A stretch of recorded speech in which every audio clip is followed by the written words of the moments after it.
the home of urban soul.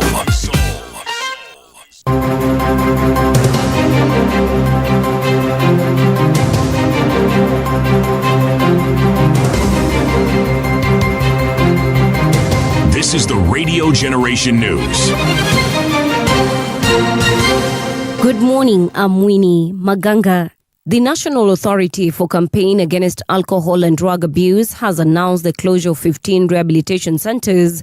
This follows a multi-agency government crackdown targeting unsafe and unlawful addiction treatment facilities across the country. The shutdowns followed a nationwide inspection carried out in November 2025 under a Rapid Results Initiative, during which 236 rehabilitation facilities were assessed across 36 counties. If you're thinking of joining the popular craze of hugging trees, ensure you're medically fit, Health PS Mary Muthoni has advised. The PS noted that many Kenyans are now taking up the challenge following an achievement by environmentalist Trufena Muthoni, who earned a Guinness World Record after completing a 48-hour tree-hugging marathon that was held last year. PS Muthoni urged anyone seeking to attempt the challenge to first exercise and train adequately. Mumeona watu wameanza kushika miti, strenuous exercises. Tafadhali, kama unataka kufanya hiyo fasting na kufanya strenuous exercise, kwanza uangaliwe. You must be medically fit. Hata wale watu wanakimbia, mtu wa Mugangi anaenda 40 kilometers. Hapana, mtu kwanza ana train, unakuta wamekuja mpaka Kigari, wana train for 1 month, 2 months, 3 months. Sasa wewe asubuhi unaamka tu, unashika mti siku 5.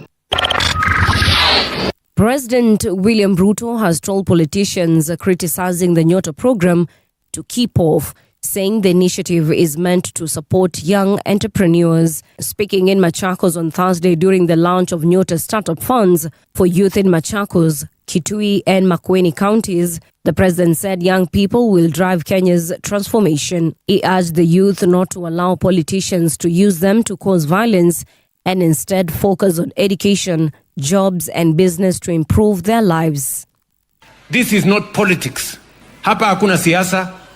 Kila mtu ataenda kutafuta siasa na kura yake mbali. Hapa tumekuja mambo ya biashara. Ninyi mnanielewa? Na ndio mimi nataka niwaambie viongozi wale wengine, please keep politics out of this program. Najua kuna watu wengine wanaambia vijana, endeni kwa hiyo maneno, muende mchukue hiyo pesa, muharibu kwa sababu ni... Those are fools. Wale ni watu wajinga kabisa. Because not everything is political. Ama namna gani, my friends? Pelekeni siasa mbali. Polls closed in Uganda on Thursday after a chaotic day of voting that took place under internet blackout and with long delays caused by technical breakdowns. Uganda's President Yoweri Museveni says he faced difficulties voting due to technical problems on voting day. Museveni, who is widely expected to win a 7th term in office thanks to his total control of the state and security organs, also dismissed the prospect of an upset victory by his opponent Bobi Wine. Ugandans all over the world, listen to what I have done here. I am a good experiment. I am a good guinea pig. I put my right chinkumu, that's what they call thumbprint. The machine did not accept it. I put my left, it did not accept it. Why? It could be that when we took them, we used a different angle. When you put an angle to me, the real decisive factor was the face. My face was accepted by the machine here. So the machine works. And that's the truth on Radio Generation. Good morning, I'm Winnie Maganga.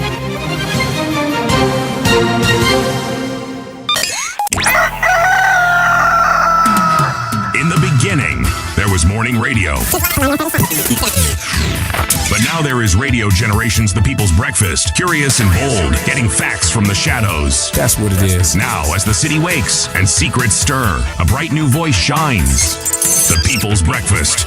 Your morning, your voice, your journey. Good morning. Good morning, my neighbor. Welcome to the home of hard truths and bold insights. Radio Generation. Yes, indeed. A very good morning to you. It is the 16th day of January 2026, and it is Friday. That is the most important piece of this information. I'm in studio, and City is here with me. City, habari ya leo bwana? Fit. Hey. You know, yesterday when we had that conversation with Dr. Tasnim, yes, and we were talking about tusiwaite elderly, tusiwaite old. We were having this conversation about old people. now I understand a lot. When I look at you and then I remember that conversation, I'm like, this is what Daktari was saying yesterday. In a delayed response. All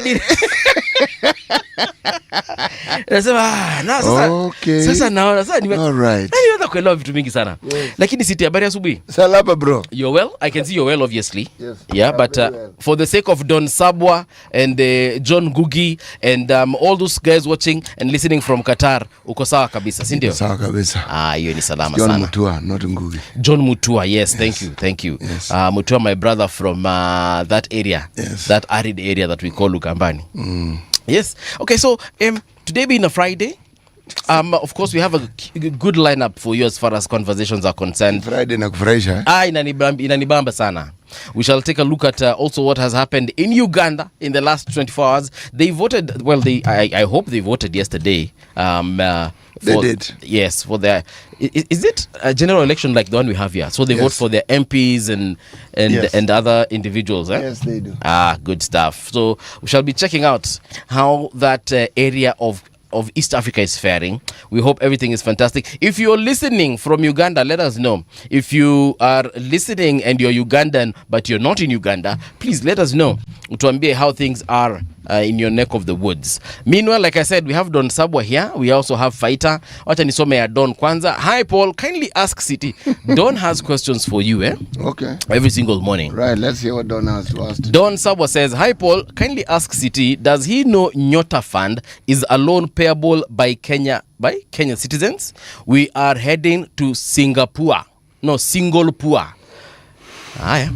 Fighter Masema, good morning City and Mbuvi. Leo tumefika mapema kutoka Mississippi. By the way, I watched JKL yesterday and he hosted Didi Nyoro and Babu Owino. No, he actually did that 2 nights ago. And it was a hot discussion. Mko na mpango ya kualika hawa inafaa? Ndio, tuko na mpango, tumeweka, acha niseme kama yule jamaa wetu tunaitanga president. Tumeweka mikakati, tumepanga na tutahakikisha ya kwamba hiyo imetendeka. So yes, we actually do have plans to host those 2 gentlemen. We do. But to answer Don's question, he has asked, hi Paul, kindly ask City, does he know Nyota Fund is a loan payable by Kenya citizens? My understanding is that it's a grant. My understanding. From the IMF, or is it World Bank? World Bank, yeah? There are programs that World Bank have. Yes. Whose sole purpose is to focus a certain targeted group who may have been ignored, or the word we use is marginalized. Yes. That the loan component is to the person to whom it is being given. Yes. All right? Okay.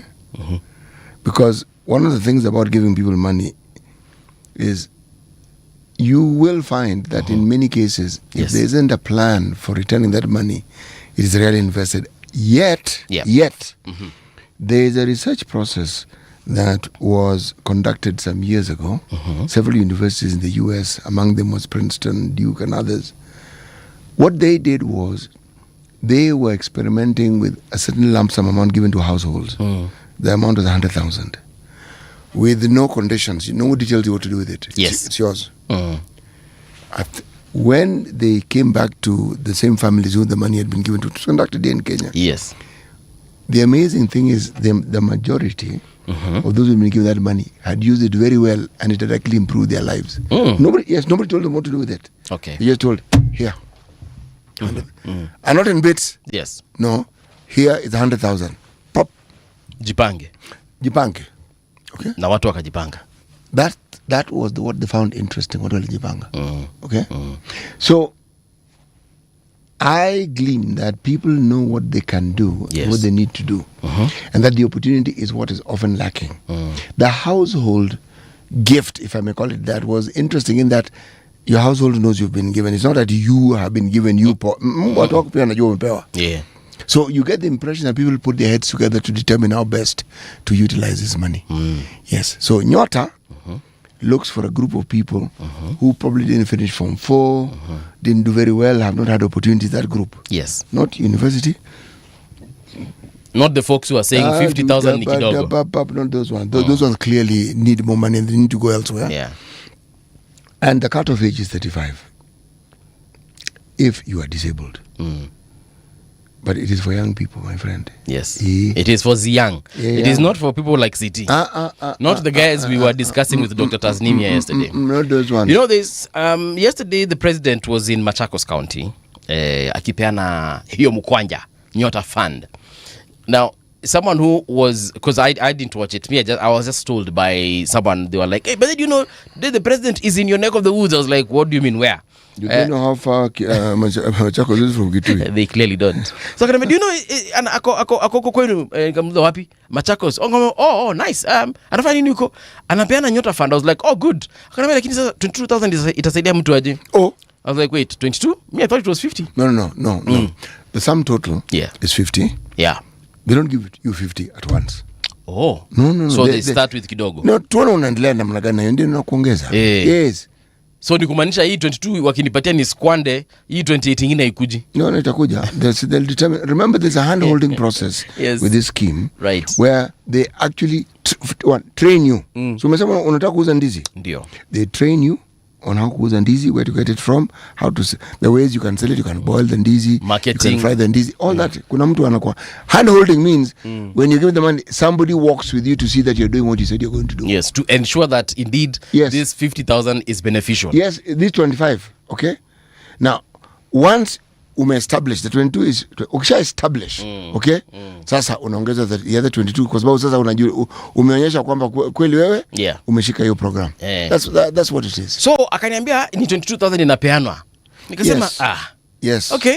Because you know me now from where I was, because I was driving, I had just arrived. I wanted to just settle down. So akaniambia hivyo, nikamwambia, oh, okay, 22. Then in my head I was like, I thought it was 50. So you see, again, it comes back to what we were saying here a while back about communication and how this government communicates.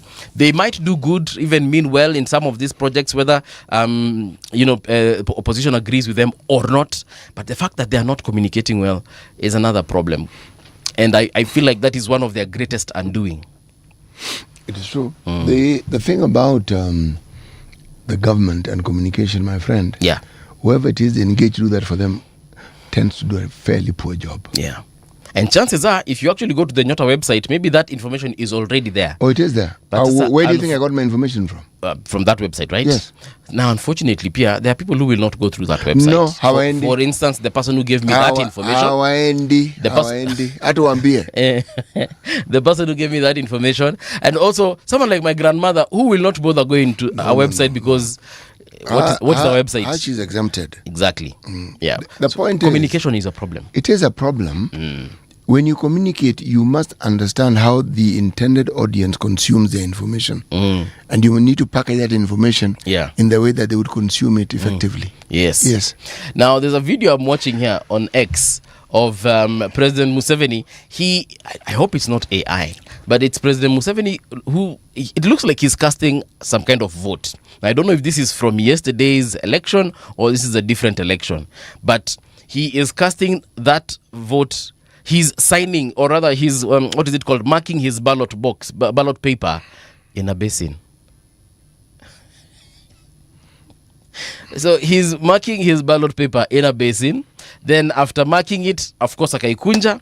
Then akaipeleka wapi? Kwa ile debe sasa yenye sasa itaenda kuhesabiwa. And I'm just asking myself, my friend, what's happening, man? What is happening in our landlocked neighbor? What do you mean? Where are they marking the oh, I have also seen Chagulanyi, Bobby Wine, doing something similar in a black basin. This basin is placed on top of a chair. City. Let me ask you a question. We need to talk to Uganda. If people want to place their votes on top of a basin, inakuhusu nini? Hainihusu sana. Huko ni kwa jirani. Hata nilikuwa nimesahau nini nilikuwa nataka kufanya. Haya, haraka acha tuangalie what is significant about today. So like I said, it is the 16th day of 2026. In 1997, Ennis Cosby, son of comedian Bill Cosby, was tragically murdered on a Los Angeles freeway.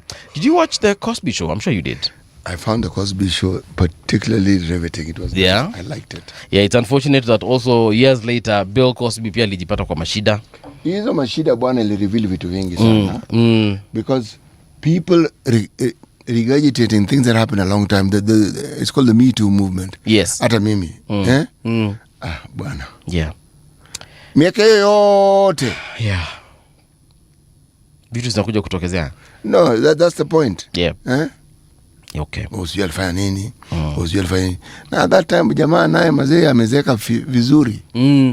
Ndio anafaa kuwa retire na aache legacy poa sana. Yeah. Then that nonsense. Anafanya sijui nini?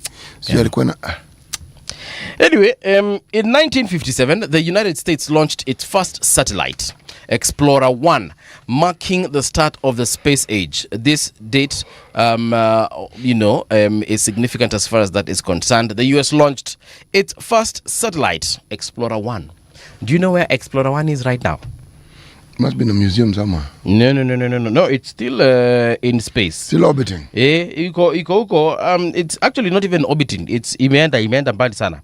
So Explorer 1 was the United States' first successful artificial satellite, launched in 1957, marking America's entry into space race and the International Geophysical Year. Yeah, that is what is significant about this particular day. And it is currently orbiting na huko sehemu za Jupiter, collecting data for us. Tupatie methali. This is our final day of Proverbs from Niger. From Niger. Yeah. Okay? Only God can chase away flies from a tailless cow. What? I knew that would wake you up. Ati what tailless cow? Only God can chase away flies from a tailless cow. Okay. Hapa ndio tunasemanga. Have you seen how a cow uses its tail to? Yes. When the flies come, it just whisks it all over its back and chases away. Right. So only God can chase away flies from a tailless cow. Okay. Right. There are these two birds that follow cows around, eating the white one. Yes, eating ticks from their bodies. And cows seem to like them a lot because inawasaidianga. Well, buffaloes like them as well because they do the same for buffaloes. So they come and they perch on these animals. You know what birds are called? No. Egret, yeah? Yes. Nice. So they come, they perch on these animals and then they just peck those sticks away. When we were being taught biology in the days when I was in secondary school, that's when I first came across the word symbiosis and a symbiotic relationship. Yes. Nipe nikupe. Yes. Nisaidie nikusaidie. Yes. So wewe kuja wale wanyama wananisumbua. Ule tiki. Ule tiki. Yes. Wanaitwa ni funza ama funza ni wagani hao? I'm not sure. Waswahili kutoka Mombasa, watu wa 90.7. Tiki anaitwa nani yule mnyama yule? Ambaye anapenda kunyonya damu kutoka wanyama wengine. Yes. Na pia anapatikana kwa wanyama wengine kama umbwa, paka, anapatikana kwa ng'ombe, kwa buffalo. Buffalo kwa Kiswahili ni? Si kifaru. Kifaru is rhino. Masio ndovu ni elephant. Tembo ni elephant bado. Yes. Anaitwa oh my goodness, buffalo. Come on guys, how can I afford? Kiboko. Asante sana Ednah. Ednah ametuambia anaitwa kiboko. Asante sana. Na kupe ndiye tiki. Kupe. Ednah ulibara ni Kiswahili? Actually, it's also called nyati. Nyati ndio, we have nyati house here. So kuna so kiboko ni nani? Kiboko ni nani? Ni hippopotamus. Hippo. Ednah hapa nimekupatia 50%, but thank you so much. So kuna kupe, tumesema kupe, kuna nyati ndiye buffalo. So yes, that is a very nice symbiotic relationship. And thanks to God, a tailless cow, which I have never seen, will not have flies ikimsumbua. Kwa sababu God yuko. Yeah, sababu saja yupo, au sio? Haya, tuangalie katika mtandao wetu ama tovuti yetu ya radiogeneration.co.ke. That is where you'll find a lot of the top stories taking shape around the world. This one by Bradley Bosire from 30 minutes ago. Kenya announces temporary closure of Uhuru Highway and the Haile Selassie roundabout. Why? There's a construction there. You remember that place watu wanaingianga huko chini? Ile tulisema tutaenda kuangalia.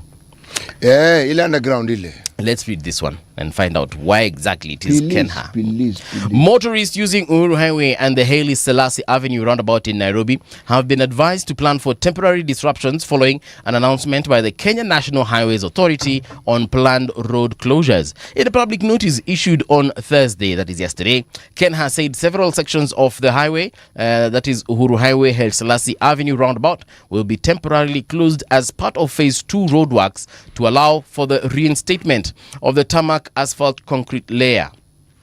According to the notice, the affected road sections include lanes bound for the Central Business District, Upper Hill, Mombasa, and Nakuru. Huh? Nakuru? By Nakuru, you mean Uhuru Highway? Anyway, whatever. Nakuru brother. Sababu in town nyingine. Si ndio? So mbona hii barabara yenye inaelekea Nakuru wameitaja? Actually, it's part of the road that goes to Nakuru. Yes, it is. But you know that same road goes to Westlands. They could have said Westlands. That same road goes towards Kangemi. They could have said Kangemi. Nakuru is quite far. Yani wamepita Naivasha kidogo sio? Because okay, we can also say heading towards Migori, because this same road will go to Migori. They can tell us Kisumu. This same road goes to Kisumu, Molo. Anyway, the point here is that road will have a closure on when. So the works are scheduled to run from Friday, today, January. No, it's not today. From Friday, January 23rd. So that next Friday. The other Friday, yes. So Friday, January 23rd, 2026 to Sunday, January 25th of 2026. Now, that road, let me tell you something, CT. It is usually a mess. I drove into the CBD on Friday. Wakati wa jioni. At around, what time was it? Probably around 7, 8-ish, thereabout. I really can't remember, but it was between 7:30 and 8. And that road was packed. With? That particular section, that roundabout. The roundabout, the Haile Selassie. Magari hapo zinasongamana. And it's that just that roundabout alone. Confusion, you don't know which lane is yours. It is not marked, so you don't know whether you are in the lane heading towards Nakuru. The marking I think vanished when they started creating when they started building whatever it is. That underground thing. Yes. Yes. So even the passage, remember there was a roundabout and you need to go around it. Yes. Then there was a time you're not really sure how to traverse that terrain, to go straight, to go around. The confusion began a while back. So wacha waitengeneze tafadhali. I hope itakuwa sawa sawa, au sio? Au sio pia. You're in sawa. Sasa hapa kuna story nyingine. Hii ni story ya wapi? Mbeere North by elections. Election materials handed to court for verification. A story here by Tani Wanjiko, na wanasema hivi. The High Court in Embu has directed that all election materials used in the Mbeere North parliamentary by-election be placed under court custody for examination amid legal challenges questioning the poll's integrity. The decision follows claims by voters who have raised concerns over the conduct of the November 27th by-election and the credibility of its results. During Thursday's pre-trial conference, Justice Richard Mwongo explained that the move is intended to allow careful verification of electoral documents. Transparency and proper scrutiny of the election materials are essential before any judgment can be made, he said. So let me ask City. Ask. I've been wanting to ask this question and I'm not sure if you have the answer, but I'll ask it anyway. So let's say the dispute goes to a point whereby that election is nullified and the court says, okay, you know what? The individual who was elected was not elected. And this person has been receiving salary for, let's even say, 3 months. Will they give back that salary or what happens? I've never heard of anybody refunding the money. That one I've not heard. But I believe you're supposed to.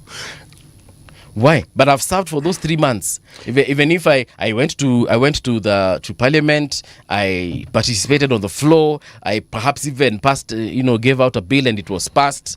I worked. The point is I worked. So I shouldn't return it. Ideally, until it is found that you didn't win, you have won. So for that period when you have won, Yes. everything I'm you an do MP. is legal. Kweli. Iko hivyo. Yeah. The Na- day- na- nafanya Yes, kazi. the day it is said who win, on that day, Yeah. yes. Unaambiwa it's been real. Sure. Aya, question. I had taken a loan. You utalipa, but anyway, go on. I had taken a loan to pay for the 5 years that I'll be MP. Okay? And then by the second year I am told I am no longer the MP. Nikuulize, hiyo loan ulichukua, hiyo election yako, was it a by-election or was it an election? No, this is now assuming Election, it's election. a general election, yes.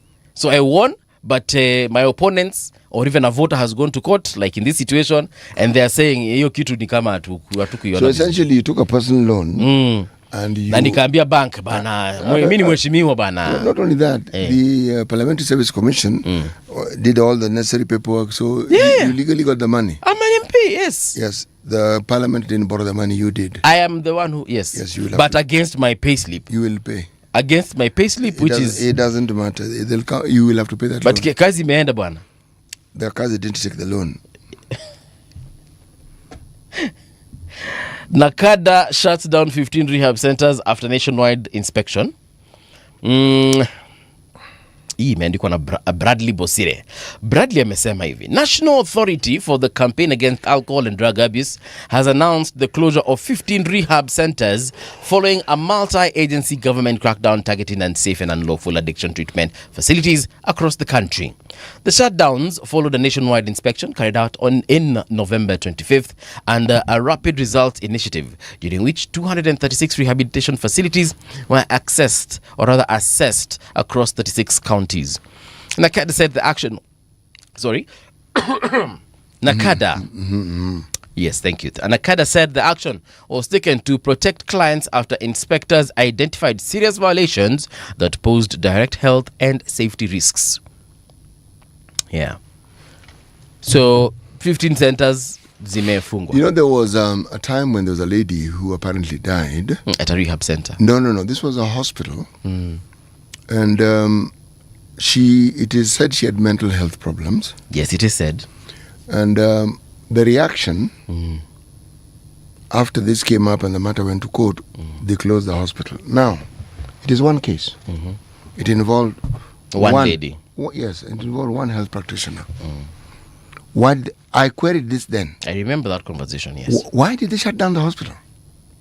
Because it was, number one, a matter of public interest, national interest actually. It doesn't matter whether it's in public interest. And then, that time, temperatures were everywhere. It doesn't matter. It does matter. No, it does not matter. Does. Let me tell you why it matters. Because you will carry an injustice in the name of public interest. No, not an injustice. Shut down a hospital because one person who works there has done something wrong. One. Because watu walikuwa wamekasirika, watu walikuwa wanauliza maswali mengi, na watu walikuwa wataka majibu now.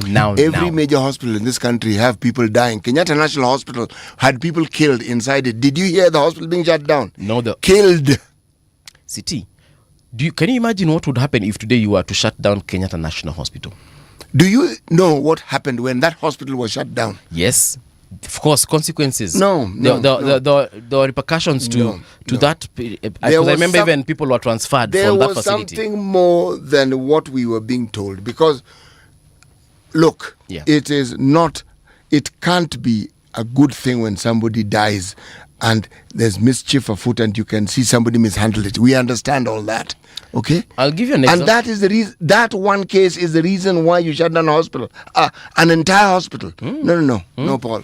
It might look like an injustice, and especially to the proprietors of that hospital, the patients who are currently being treated in that hospital. But at that point, something needed to be done, and it needed to be done faster. There was somebody treating that person. That's the person you target. Yes. However, let's not forget there are other people being treated in that hospital, and there are people, and even perhaps even the patients themselves are asking, are we safe here? Paul, that hospital was not erected on the day that lady went there. It's true. There were people who had been in that hospital and had left and had been properly served over time, over years. Very true. So this one incident erases everything that is positive about that hospital. It doesn't erase, but what it does... It does, actually. It puts... When you shut down the hospital, Paul, you've erased everything that they did, which was good. You shut it down. Okay. You've decided these people can't do this job, so they might as well shut down. And by the way, it has remained shut down. Yes.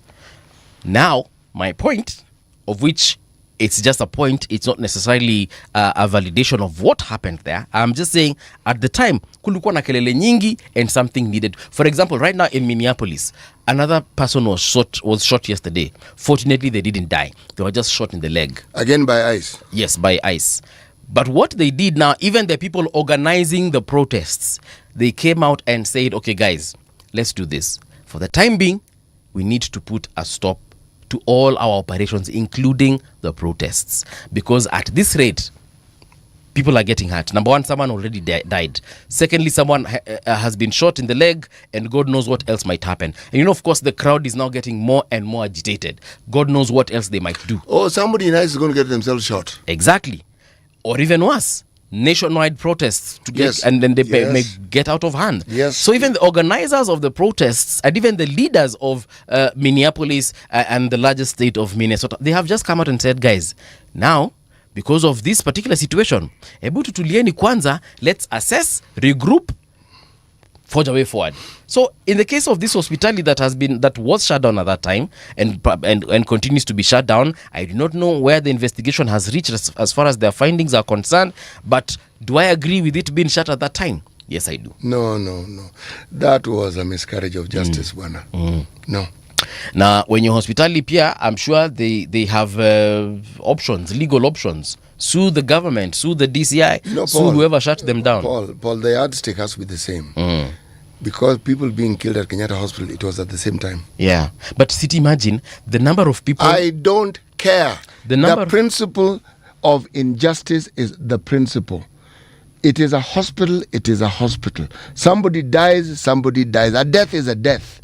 The size of the hospital isn't the issue. In fact, the Kenyatta case had more glaring loopholes. How did somebody get into that hospital and actually kill twice? Anyway, let's move on. Yeah, me, I'm not a judge, I'm not a prosecutor, but I know even the same crime, sometimes the punishment can be different. Depending on, of course, who. Depends on the judge. And the judge, of course. But the crime is the same.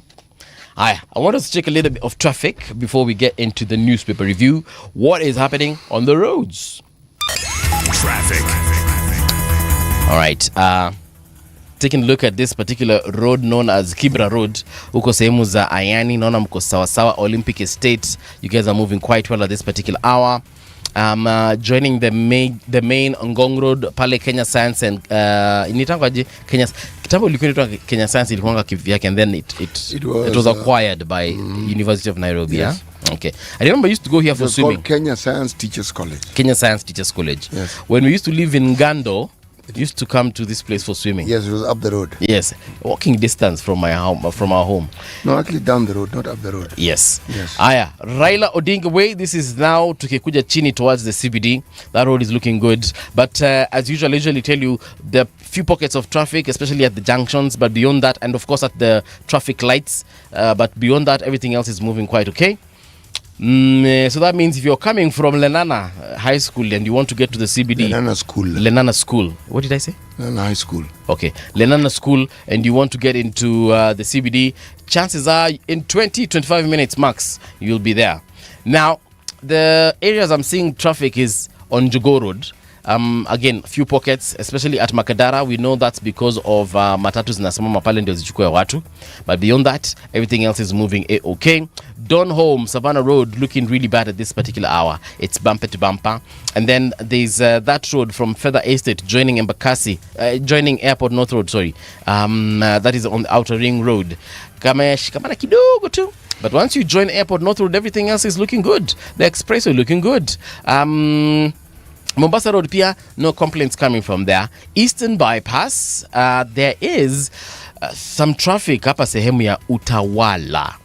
This is at Astrol Petrol Station. Why do we have traffic there? Is this a matatu stop? I don't know. Where? Looks like Astrol Petrol Station pale Utawala. Yeah, it's Is there normally traffic this hour? No. Sijui. Wacha niulize Openje, demu yake anaishi huko. Openje, traffic What up? Let's Kibiku Road looking good. Then I want to zoom out now to Mombasa Road. Mombasa Road is looking good. At River Kitengela area, no complaints coming from there. Nimetoboa series of Openje, eh? So the problem is yule ambaye remember the other one ambaye anaishi pipeline. Sasa hiyo ndio anakasirika zaidi. Sasa akisikia hizi zitakuwa shida.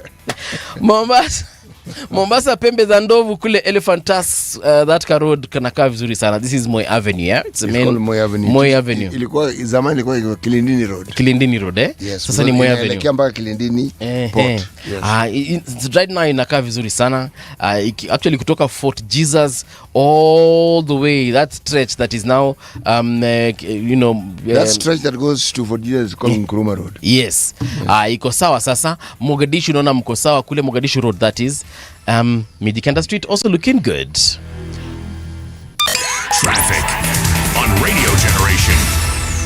So if you see anything on the roads and you think it is worth mentioning, please let us know and we shall definitely highlight it. I'm looking at the Star this morning.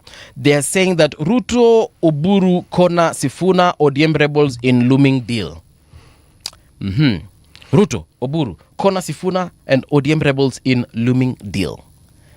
I think this is the kind of deal you're told it's either my way or the highway. That's a headline. Headlines can be misleading. Utasoma story tuambie story nasema nini. Hiyo story basi iko kwa page 4 and 5 of the Weekend Star. And then there's a very good picture here of President Ruto. Ruto announces 6,000 monthly for 90,000 youths. So this is monthly until when? Until someone else says no money. Read the story. Okay, so we'll read it. It's on page 7, eh? Yes. Judiciary declines to comment on Judge Majanja's estate dispute. That story is on page 3. So this is, it's about the former High Court Judge David Majanja, who last-born brother. And now people have gone to court, including his own parents. The parents are in support of the sibling, of the child, of the brother to Majanja that aliachiwa vitu. But the other siblings are saying that it's unfair. And I'm thinking, that's your problem. It is his will. It is unfair to you, yes. But how is it unfair? It's his will. It is his will. If he decided to be unfair to you, it's okay. It's his will. No, first of all, where does unfairness come in? Now, again, matter in court. What they're saying is that the judiciary has declined to comment on the ongoing dispute over the estate of the late High Court Judge David Majanja. In a statement issued on Thursday, judiciary spokesperson Paul Ndemo cited the sub judice rule, which bars public discussion of matters pending before a court. The statement follows a media interview in which Justice Majanja's family publicly appealed for the release of funds held after his death. Now, the father to Justice Majanja apparently is very ill. But now the money can't be released even to help him undergo treatment because the matter is in court. There's a way in which it can be sorted out, my friend, even if it's in court. Yes. Yeah. The standard. He was a judge. And the matter's in court. Yes. The court can sort High it. Court judge. My friend, they can sort this thing out. Take it from me, they can. Yes. Yeah. NYS3 bombshell. Hii ni gani tena? Si pesa. Watu wana supply hewa. Season 3 heist, eh? Shocking revelations by the Ethics and Anti-Corruption Commission suggest the National Youth Service remains a cash cow for entrepreneurs. If the claims withstand scrutiny in court, in the latest scheme, Ben Gethy and his associates are accused of billing the government more than 6.2 billion for supplies allegedly delivered to the service. But an inspection of NYS stores found no evidence that items such as boots and cooking oil were ever supplied. Even the supposed deliveries of pineapples and corned beef existed only on paper. But there is a twist. The director of public prosecution says the evidence is faulty and the case is weak. Oh my good Lord, this country of ours called Kenya. That story is on page 4. Let's look at the Business Daily, shall we? Yes, we shall. Right. 1 billion Nyota funds spent on consultancy administration fees. The government splashed over 1 billion for the Nyota Youth Enterprise Project on consultancies and administrative fees in its first year. This doesn't sound good. It doesn't sound good at all. Local banks won 300 million Safaricom shares sold to public. Good for you. Kenyan banks have lobbied Parliament to have the government sell 300.4 million shares of the Safaricom to the public and dispose of the other 5.7 billion shares to Vodacom. You know, I was watching that interview with Ndindi Nyoro and Babu Wino that he had with Jeff Koinange. And oh my. So one thing that came out in that conversation in regards to the Safaricom shares, Nyoro was for the idea of listing, instead of just having Vodacom buying more stock, you know, because it already owns a very huge number of shares as far as Safaricom is concerned, because it's the parent company, right? So they were saying that instead of just adding these guys more stock, why don't we make the process more competitive so we can get more money? We read yesterday that we are expecting perhaps some 244 billion, right? Now, according to Honorable Nyoro, he was saying that let's list this thing out there.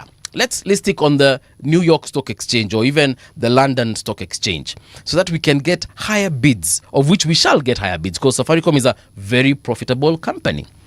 It's a telco, but most importantly, it's a fintech. Right? So akasema tuweke hiyo kitu hapo tuone kama tutapata pesa. Now, Honorable Babu Owino on the other hand was saying instead of Vodacom again, which is a foreign company, buying more shares, why don't we open it to Kenyan companies? You never know. Someone here in Kenya can actually buy those stocks. It's not necessarily someone, some people. Some people, exactly. Me and you can come together and say, how much is that? 200 million? Tutawapati even 300. And then he was saying that money remains here in Kenya and it circulates in our economy. Both had very brilliant ideas, and I think both ideas work. Why the government hasn't implemented this, I don't know. Why they have just decided to tell this already majority owner to take more stock. And I was asking myself, mbona hakuna mtu alileta hii argument before? Do you know why it is then that the discussion around public participation comes in handy? Yes, so that we can have these kinds of ideas. Precisely. Yeah. So that people can chime in. People who understand financing and this matter of dealing in equity of shares, blah, blah, blah, blah, blah, whatever language is used, wako wengi Kenya hii. And perhaps that would have been the way to go. But this particular process, in my opinion, wasn't adequately publicly participated. No, it wasn't. It wasn't, No, it wasn't. Is it possible that they just stop this sale thingy and then we Actually, if somebody goes to court, you can. Because even, you remember ISPAC yesterday? They brought up the same argument. They were like, why are we adding these guys more of their stock? Not only that, why this amount? And then exactly, and then on the issue of amount. Why this amount? Because from what was explained on the government side, they were saying that, I can't remember how much they said per share, how much it will cost per share. But from economists who actually understand this thing, vizuri, and not one and not two, like even an entire body, you know, the entire body that is in, do I call it in charge of accountants? They are the body that manages the accounting profession in the country. Exactly. Those guys came out and said, you guys, we can get a better deal. If come buy and buy, we need to sell this thing, fine. Let's get a better deal. They don't actually have a problem with the selling of it. Yes. They're like, we can actually selling, get we a understand. better deal. But why are we selling to these people? Why them? Mbona ijafunguliwa watu wengine? Mnajuaje mimi sitaki kununua? Actually, the government will be faulted on that particular aspect. Yeah. Because it appears that they had predetermined who they are selling it to, and yet these are public assets. If they mean well, that is the government, I think they will take some of this advice that they're being given by people who actually understand. Nyoro has a whole master's degree in economics. I believe Babu also has one of his very many degrees, include one in economics. So, I mean, they both can't be wrong. They are not the premier experts in this field. They are not. But as citizens of this country, they have every right to comment and to say what they think. Believe me, the government will tell you they consulted experts as well. Akuna. My problem, I believe they did. I know they did, or at least they will tell us they did. They did. My problem, it was not publicly participated. Me, I'm reading mischief into this whole Safaricom thing. Why?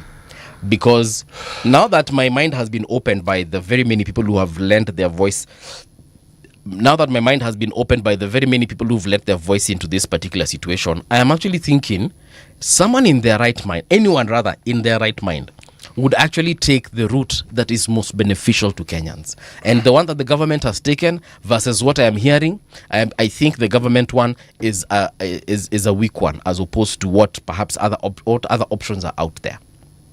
But anyway, that's just me as Mung'ala Mbuvi. Tuendelee na business daily. Back in the middle of the paper, towns set for uplift in West Kenya SGR plan. Narok, Bomet, Kericho, Nyamira and Kisumu marked for major commercial hubs.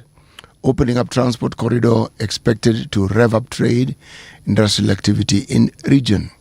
A number of sleepy rural towns in Rift Valley and Western Kenya are set for economic uplift as the state moves to build a 263.7 kilometer standard gauge railway from Naivasha to Kisumu and develop commercial and logistics hubs along the route.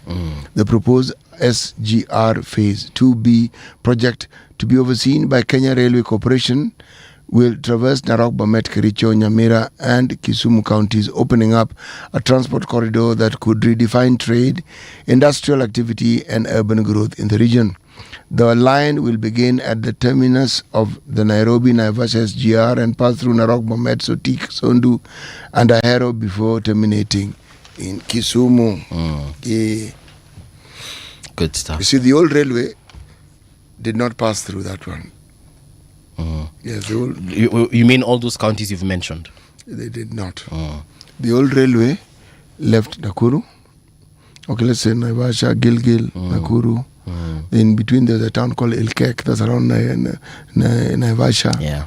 And from Nakuru, it took that route that would then take it via Moroni. So it's like one route goes this way, the other one goes around that way. No. Now what's going to happen, a lot of land is going to have to be compulsorily acquired. Yes. Yani unasema cha lazima. The government can do that if it's building a railway. Why do you think, for instance, there was a big hoo-ha about the SGR from Mombasa? Because the railway did pass through land that was owned by individuals and they did need to be compensated. Yeah. And there was such a fuss about it. Yes. It cost the NLC chair at that time, or the CEO, a guy called Swazuri. Yeah. It cost him his job. Mohammed Swazuri it was? Yes. Right? Yeah. There were too many questions that remained unanswered, and there were more questions than there were answers for the sorts of monies that were being said were paid, and yet there were people claiming that they hadn't been paid compensation. In short, it was a holy mess. Yes. You know, when we were having a conversation here, I think it was on Monday with Cyprian Nyamwamu, and you guys were actually highlighting some of the things that have been built along the railways. You mentioned the Kenya-Uganda railway. Yes. We mentioned the hospitals, then we mentioned the schools and other, installations. And I was like, oh my. You guys actually, you actually write in terms of how distribution of resources was being done back in the day. Yes, it was. And also remember, and it has presented a lot of problems that we're facing today. The railway was also built alongside the road. You needed the road to transport the material for building the railway. And then there's that. Yes.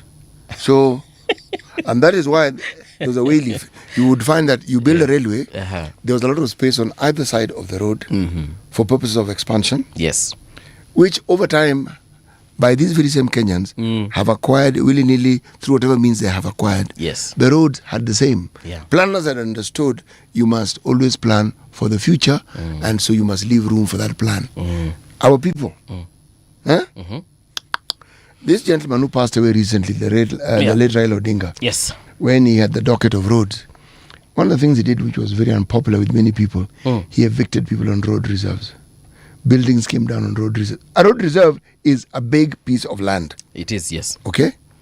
Now, in the absence of those road reserves being cleared, these southern, northern, eastern, western bypasses, would never have been built. Because people already acquired them. Our distaste for the rule of law and our love and affection for things that are shady and dark and crooked is something fascinating. That's why I've been saying we need to start teaching some of these things in school. ethics and morality and patriotism and just the rule of law. And that is why I'm happy with that gentleman. I'm forgetting his name. I think it was Mwangi, who said we need to teach Katiba in school. That, for me, there's a lot we are not doing that we can actually implement as early as today. Teach Katiba, teach patriotism, teach all these things to that school children, even as they're in school, they are talking Katiba. Ndio, by the time watoto wanakuja kukua mimi na wewe, they understand that the repercussions of they need to be discussing Katiba in school and telling each other you are infringing on my rights. Exactly. You are breaking this law. That is hate speech. Yes. If that conversation starts in school, man, when those people get to college and what have you, we shall have a beautiful country. My friend, you are going to be told, policeman stops you, they will quote for you chapter and verse. Yeah. Tell you that is not the law. Exactly. What do you mean? Atakutolea katiba. Iko kwa dashboard. Ako nayo. That law which you said, where is it exactly? Realize, man, this guy, I'm dealing with a different breed. Kwenda.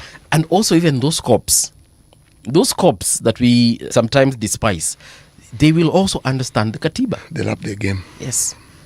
And we shall be a country, we shall be a country of the rule of law. Yes. It's as simple as that. The rule of law, by its very nature, the spirit of it, when manifested, ought to be that those in leadership are subservient to the law. Right. That they are the ones who set the example.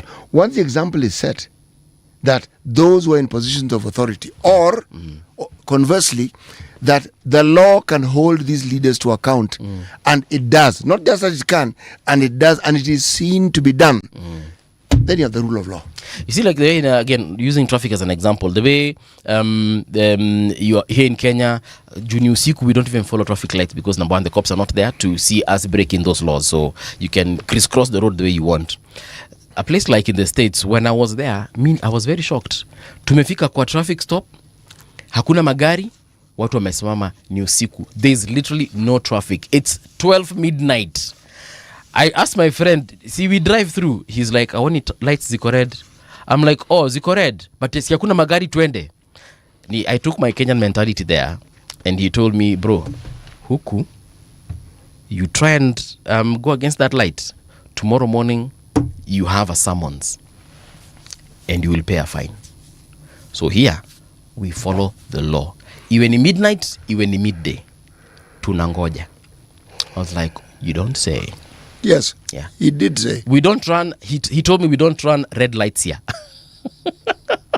Like, okay. Nikamwambia ingekuwa Kenya, bro, sasa tungekuwa tushafika mahali tunaenda. Yeah, so if we do that, we shall have a better country in another 10-15 years. Okay, maybe 20. No, sooner. Sooner, eh? You think so? I know. Aye. Daily Nation front page says, why Trump spared Kenya? From his... but you remember yesterday I read for you 75 countries that have been blacklisted from visa applications. Morocco being one of them. Morocco, such a beautiful country, quiet, hawananga drama na mtu. Ni Warabu. So wamekaziwa juu ni Warabu. What other reason is there? Let me just read this. So this is the reason apparently Kenya has been spared. Ties experts say Kenya is essential to several US priorities. Number one, immigration. Kenya is the only East Africa country where citizens are allowed to get long-term immigrant visas starting January 21st. Kenyans are required to pay refundable visa bonds of at least 645,000. No, Kenyans are not allowed. Aren't required. Sorry, yes. Kenyans aren't required to pay refundable visa bonds of at least 645,000 to visit the US, unlike Uganda, Tanzania, Burundi, among others. That alone will prevent you from traveling. You know, this is $5,000, eh? Yeah. It's a lot of money. It is a lot of money. Hey? Yeah, number two, the other reason is trade. So apparently the 10% reciprocal tariff for Kenya set by Trump in April 2025 is among the lowest. And then Kenya is one of 32 African countries to continue preferential trade ties with the US after House voted to extend AGOA Pact. And then on number three, alliances. So despite concerns raised by American lawmakers in 2025, Kenya is still one of 20 countries with the US non-NATO ally status. which we still haven't understood as Kenyans. What is this non-major NATO ally? And then number 4, the last one, is on aid. Kenya was the first country to enter a pact with the US allowing sending of 1.6 billion in healthcare funds over 5 years. So basically, we are bootlickers. No, not necessarily. So this story is on page 4 and 5, yeah? With Joe Biden's exit from the White House, Kenya was expected to lose its privileged standing under the return of President Trump. Yet the country has no far dodged hostile sanctions imposed on other nations, including the latest US visa processing bans. So you can read this entire story, why Kenya remains in Washington's good books, on pages 4 and 5. And then Ugandans vote amid poll kits failure, rigging claims. Remember that video I was telling you that President Museveni and Bobby Wine were signing their ballot papers inside a basin? The aid may confirm it wasn't AI, it's actually real. There's no basin in that picture. In this picture, it's not, but now I've confirmed. From what I saw on the video and the pictures, the stills that they have taken here, it's the same environment. Same dress code, same Man as the basin. Yes. And even the individuals in the background are the same ones I saw. So that basin was AI? No, the basin wasn't AI. The basin is real. Why is it not in that picture? This one, he has already signed. He has already marked the ballot. He's going to deposit the ballot. Yes, he's now going to put it in the debe. ballot box. Okay. So same for Mr. Chagulani here. He's going to put it in the debe. But the signing of it, or rather the mark, I don't know why I'm calling it sign, but the marking of it was in a basin. Was done in a basin. We should try that. Maybe it works better. Yeah. You think so? How am I supposed to know? I've never signed anything in a basin. Yeah, so that is what is making stories on the Daily Nation. Uganda. Mr. Bobby Wine, I was seeing his tweets yesterday, and he said that a lot of his a lot of his allies, friends, party agents, and including even party officials from his party have been abducted, disappeared. He has absolutely no idea where some of them are. There is a lot of rigging claims. He's saying ballot stuffing was done. He has evidence of ballot stuffing. I don't know whether he means that he has witness accounts or he has pictures and videos, but amesema ya kwamba anajua hii mambo imefanyika, and basically he's saying that this has not been a free and fair process, and he doesn't believe that the outcome is going to be legit. So I don't know what will happen if he emerges the winner after that claim. He will not emerge. That won't happen. But you get my point, yeah? And it is a point that you should actually speak of more often, because if indeed he claims that these elections are fraudulent, then he wins, then he will have accused himself. Yeah, so he shouldn't take the oath of office. No, he should not. He'll be like, no, dear Ugandans, I cannot be your president because there was a lot of ballot stuffing, and I don't know if they stuffed them in my favor. Or now what happens? Ama he will say, sorry guys, I just realized that the ballot stuffing was not real. Was in DRC. that photo was AI. Yes. All right. So we've come to the end of this particular hour, but before we do that, acha nisalimie watu wawili watatu hapa. Tuanze na Agesebelcha. Amesema good morning Paul and City, listening from Kitengela. Furahi day inabamba. Sungura Yoni saying benchmarking iwe Kiharu sasa sio Singapore. Sungura nakubaliana na wewe. Na pia Mbakasi East. Huyo mheshimiwa anaitwa Babu Owino inasema amefanya mambo. My friend, Makueni? Muranga County as well. Huko tukienda. Lakini Kiharu iko Muranga, so yes. Yes. Muranga. Makueni. Yes. Go and benchmark. I checked out comments on that interview, the video, because it was on YouTube, and a lot of folks were saying Babu Owino for deputy president, Nyoro for president. Of course, the others who are saying Babu for president, Nyoro for deputy, and also they said for Nairobi the same. Now that Babu wants Nairobi, wacha sasa watu wawili Nyoro na Babu wachukue Nairobi, mmoja akwe mgombea kiti, mwingine akwe naibu wake. Nikasema wase, hizi vitu ni vizuri sana kuzisema on paper, lakini the reality on the ground Mtajua mjui. Aya, Douglas Kibogong, morning. Finally peaceful elections in Uganda. Internet shutdown seems to be working for peaceful elections. Internet shutdown means you don't know what's happening.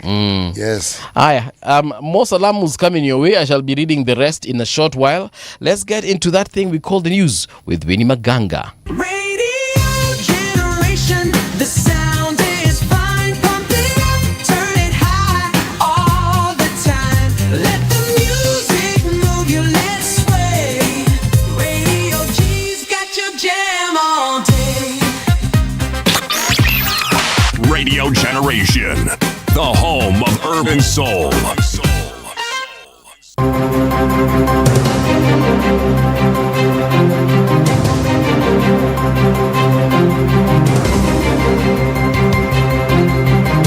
This is the Radio Generation News. Good morning, I'm Winnie Maganga. A patient has died at the Kenyatta National Hospital after complication linked to a tooth extraction carried out by an unlicensed dentist in Kawangware. The patient was admitted to KNH for specialized treatment but passed away on Thursday morning. Police say the procedure was done illegally by an unqualified individual who has since gone into hiding. Authorities are now searching for the suspect as investigations continue. The Ministry of Education has reaffirmed its commitment to achieving a full transition of learners to grade 10, despite reports of low turnout in some regions. Speaking at Alliance Boys High School in Kikuyu, Kiambu County, Basic Education Principal Secretary Julius Bitok said the government is ready to extend reporting deadlines where needed to ensure every learner is accommodated. He added that the placement process was conducted transparently and with the best interest of learners in mind. But we want to encourage the learners that the deadline is tomorrow, and don't take more time. Report to school as soon as possible so that by the time the deadline comes tomorrow, you're already in the school. We are very happy with the digital system which we are using to do the placement. We are happy with the way selection was done, and we are confident that all our learners will be able to report to their schools as required. President William Ruto has attributed Kenya's youth unemployment crisis to failures by previous administrations. Speaking in Machakos County, the president also took aim at the opposition, accusing its leaders of failing to address the challenges facing Kenyans during their time in government. He also called out leaders for inciting the youth to cause violence. Mtu tu anataka kupigiwa makofi morning evening, anaimbiwa na wamama morning evening, na hakuna kitu anafanya. He has no plan, he has no idea, he has no agenda, he has no program, he has no vision. Watu wanahangaika tu kuimbia huyu mtu left right center. Bwana mkubwa, excellency, nini. Nasikia viongozi wengine wanaongea tu hapo, vijana nyinyi, tunataka mkuje mtusaidie kupiga watu wengine. Vijana nyinyi, tunataka mkuje mtupigie kura. Vijana nyinyi, young people of Kenya are not voting machines. If you're thinking of joining the popular craze of hugging trees, ensure you're medically fit, Health PS Mary Muthoni has advised. The PS noted that many Kenyans are now taking up the challenge following an achievement by environmentalist Trufena Muthoni, who earned a Guinness World Record after completing a 48-hour tree-hugging marathon that was held last year. PS Muthoni urged anyone seeking to attempt the challenge to fast exercise and train adequately. Mumeona watu wameanza kushika miti, strenuous exercises. Tafadhali, kama unataka kufanya hiyo fasting na kufanya strenuous exercise, kwanza uangaliwe. You must be medically fit. Hata wale watu wanakimbia, mtu wa Mugangi anaenda 40 kilometers. Hapana, mtu kwanza ana train, unakuta wamekuja mpaka Kigari, wana train for 1 month, 2 months, 3 months. Sasa wewe asubuhi unaamka tu, unashika mti siku 5. A small French military contingent has arrived in Greenland capital Nuuk as several European states deploy small numbers in a so-called survey mission. The limited deployment, which also involves Germany, Sweden, Norway, Finland, the Netherlands, and the UK, comes as US President Donald Trump continues to press his claim to Arctic Island, which is a semi-autonomous part of Denmark. French President Emmanuel Macron said the initial contingent will be reinforced soon with the land, air, and sea assets. And that's the truth on Radio Generation. Good morning. I'm Winnie Maganga. The views and opinions expressed on this program are those of the guests and do not necessarily reflect the views of Radio Generation. Radio Generation assumes no responsibility or liability for the interviewee's views. This is Radio Generation. In the beginning, there was morning radio. But now there is Radio Generation's The People's Breakfast, curious and bold, getting facts from the shadows. That's what it is. Now, as the city wakes and secrets stir, a bright new voice shines. The People's Breakfast, your morning, your voice, your journey. Good morning. Good morning, my neighbor. Welcome to the home of hard truths and bold insights, Radio Generation. A very good morning to you and welcome back to Radio Generation. This is Mung'ala Mbuvi with City Muga in the studio. We do also have a guest in studio, but before I invite him to talk to us, a big shout out to Ignatius Openje. Ignatius Openje ameniambia Mbuvi, nani amekwambia dem yangu anatoka utawala? Umeshavunja maboma yangu mengi sasa. Ignatius Openje, sijavunja maboma yako. Nimekusaidia ulete maboma yako pamoja. Na ni conversation nitakusaidia ni kuonesha vile utaweza kuachieve that particular milestone. Kama umekuanga ukiishi hizi na hizi mashida for the last decade, I'll help you. All right? Now in this hour City, lend your voice. I'm saying nothing of that sort. Hautaki kuvunja maboma zaidi ya hapo. I don't even know where Openje lives. How on earth would I know where his whatever it is lives? Okay. If you're currently watching us on YouTube, you will notice that I've added something on my attire, like on my chest, and also CT has added something, and also we do have something on our wrist, courtesy rather of our guest in studio. That is none other than Lawi Njeremani. He is a social impact advisor. In this hour, we want to focus on how the sovereign bill empowers empowers Kenyans in the exercise of direct sovereignty. Right? So, Mr. Lawi. Karibu tena sana to Radio Generation. Asante sana.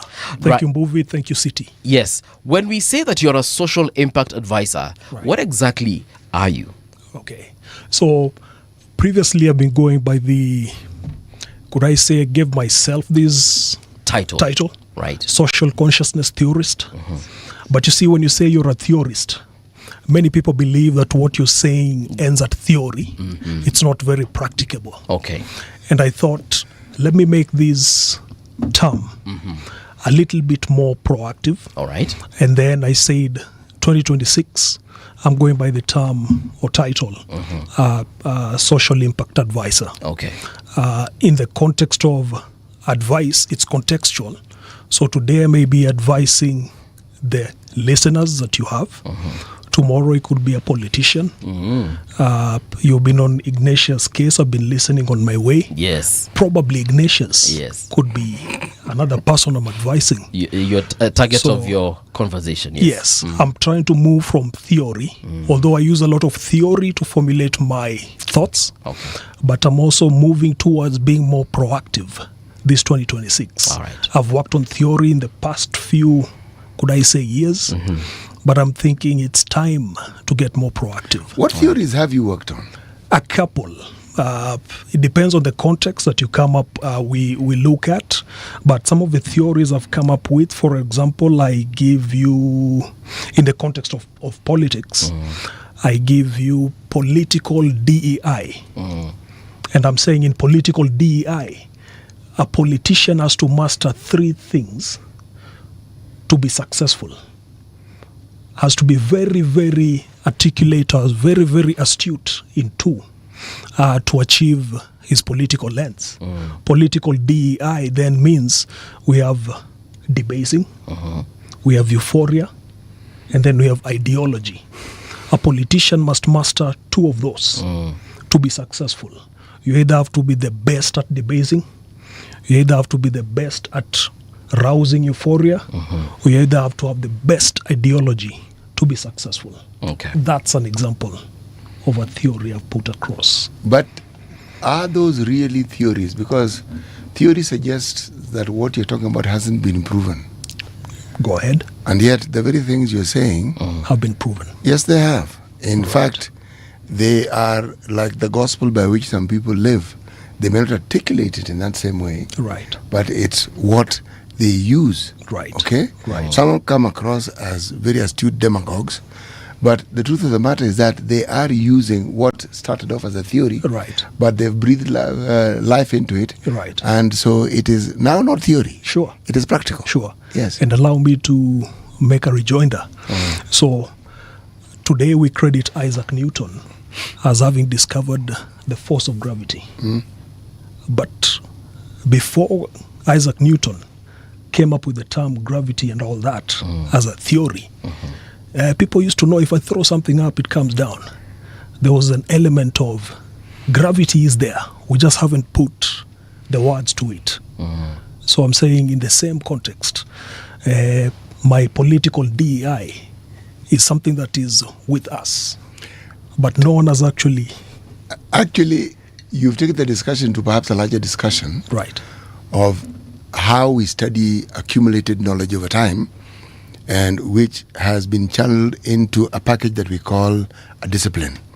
Whether you want to study history, whether you want to study economics, Right. whether you study maths, whether you want to study political science, whether you study medicine.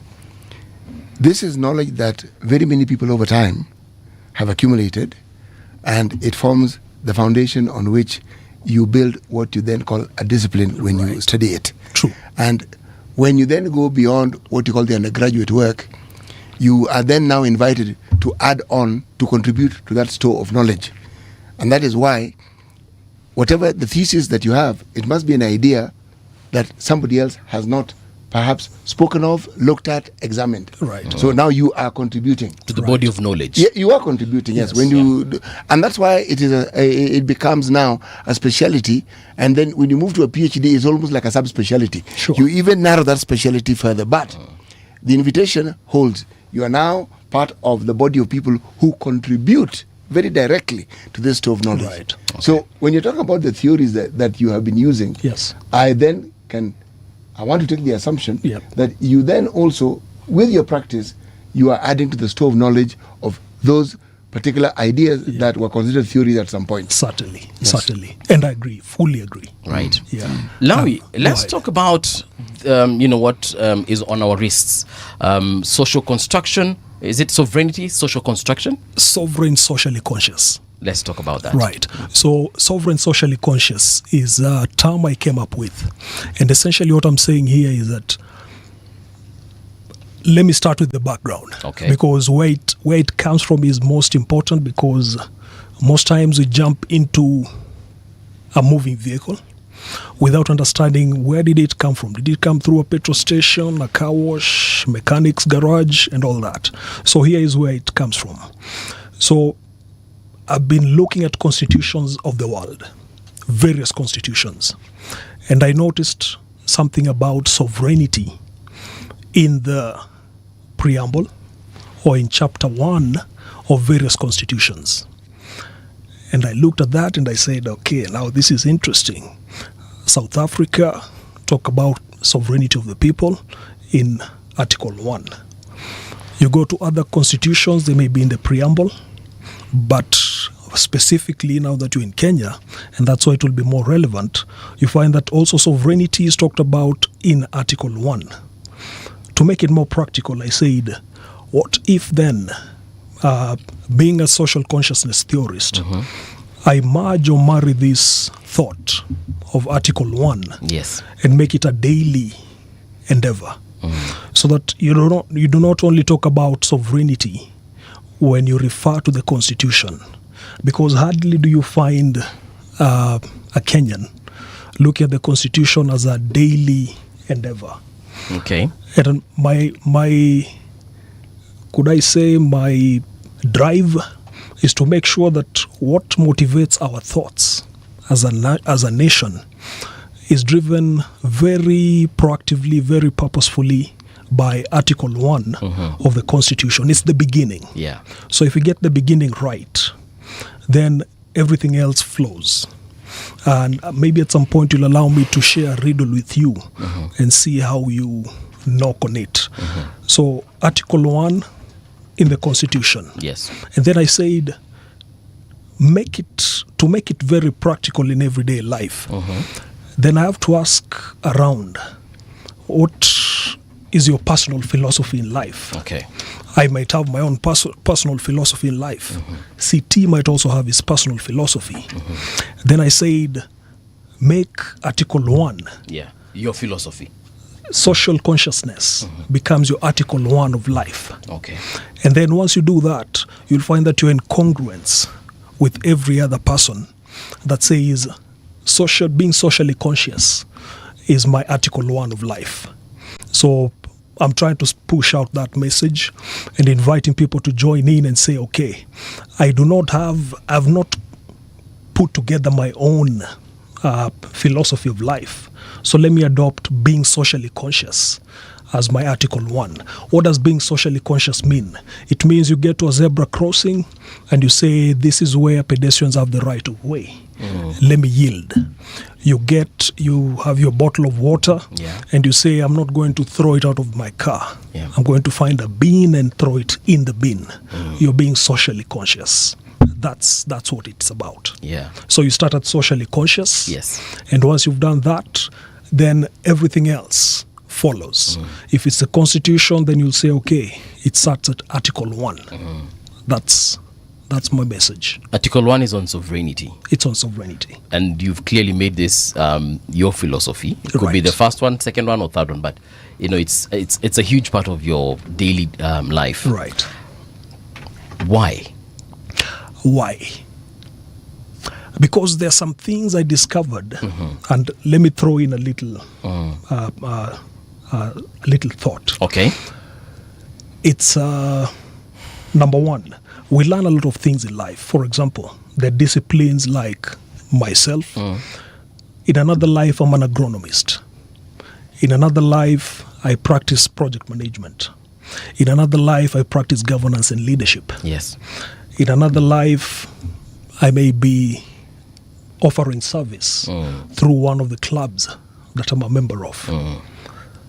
You put all those together, those are like lenses. So they either give you a very long view or very wide view of society. Okay. That's my starting point. But to bring it home, this is maybe where I could share the riddle. And here is where I would ask. I have an arrow and quiver. Yeah. In my quiver, I have 4 arrows. Okay. Not that I have an arrow, I have 4 arrows. Okay. In my so quiver. you have a bow, a quiver that has got 4 arrows. Right. All right. So these 4, one arrow bends to the right, one arrow bends to the left, Okay. one bends upwards, and one bends downwards. Then I give you, Mbuvi, Yes. a target that is 100 meters away. Which of those 4 arrows will you use to strike your target 100 meters away?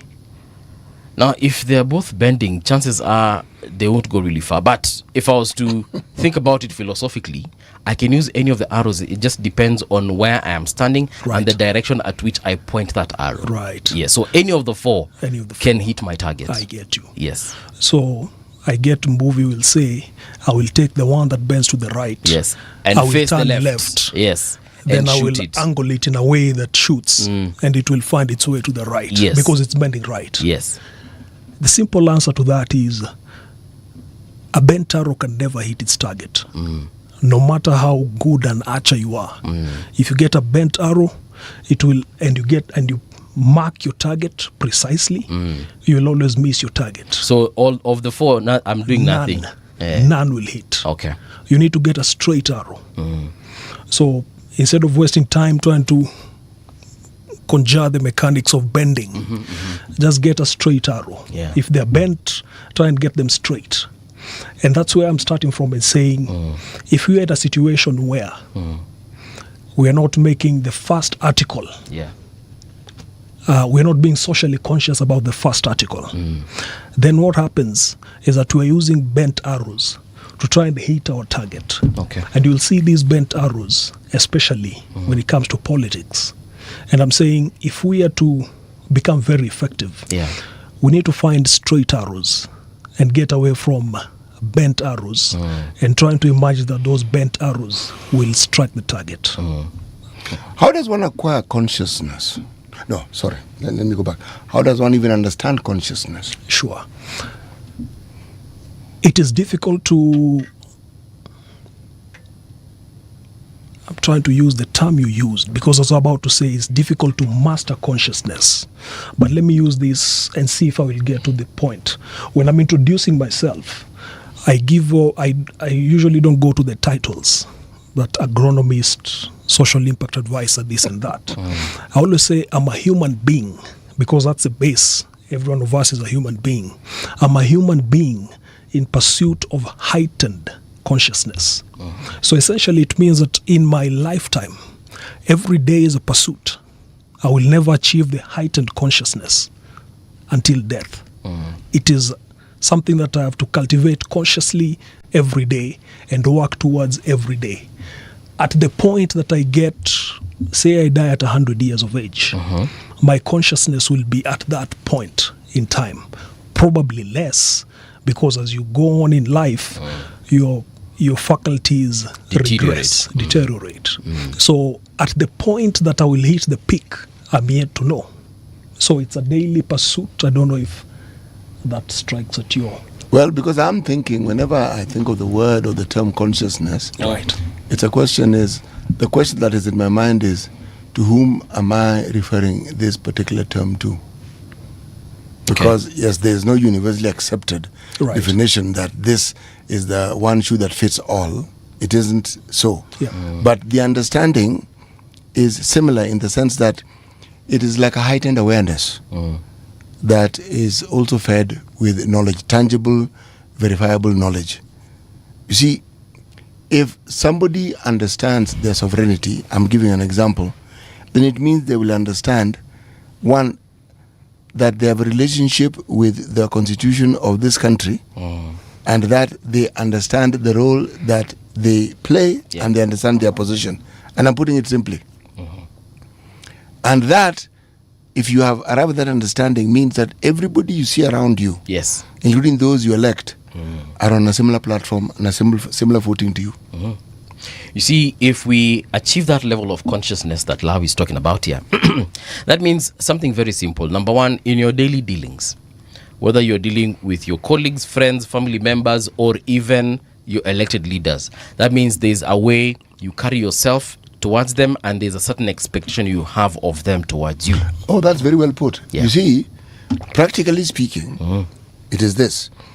If you go to the bank and you want to withdraw some money off the, well, whether it's from the teller or the ATM, and perchance something goes wrong and it pays you more, if you are somebody who has a heightened consciousness, you will go and tell them, you've given me more money than I want. Exactly. Or some money is deposited into your account and you know, but this, I don't know where this money has come from. You will go and tell them, okay? Or you are in a crowded restaurant and somebody walks in and you can see this person is having a problem walking, or they have a crutch, and you'll get up and say, I think let me just go to some other place. You get up. You are aware of the people around you, and you are aware that there's something you can do to make the life of the people around you better. There you go. And so you talk, you take a step. You don't talk about it, you take a step. Proactive. Yes, that is a heightened consciousness. Like in the first hour, we spoke about that situation with the late Justice Majanja. Yes. If they had that level of consciousness, the family wouldn't be fighting. They would just accept the supremacy of the will that was left by the deceased person. They would. And they would let things flow the way they would flow. They would. Exactly. They would. There's another situation we also highlighted in the same in the first hour.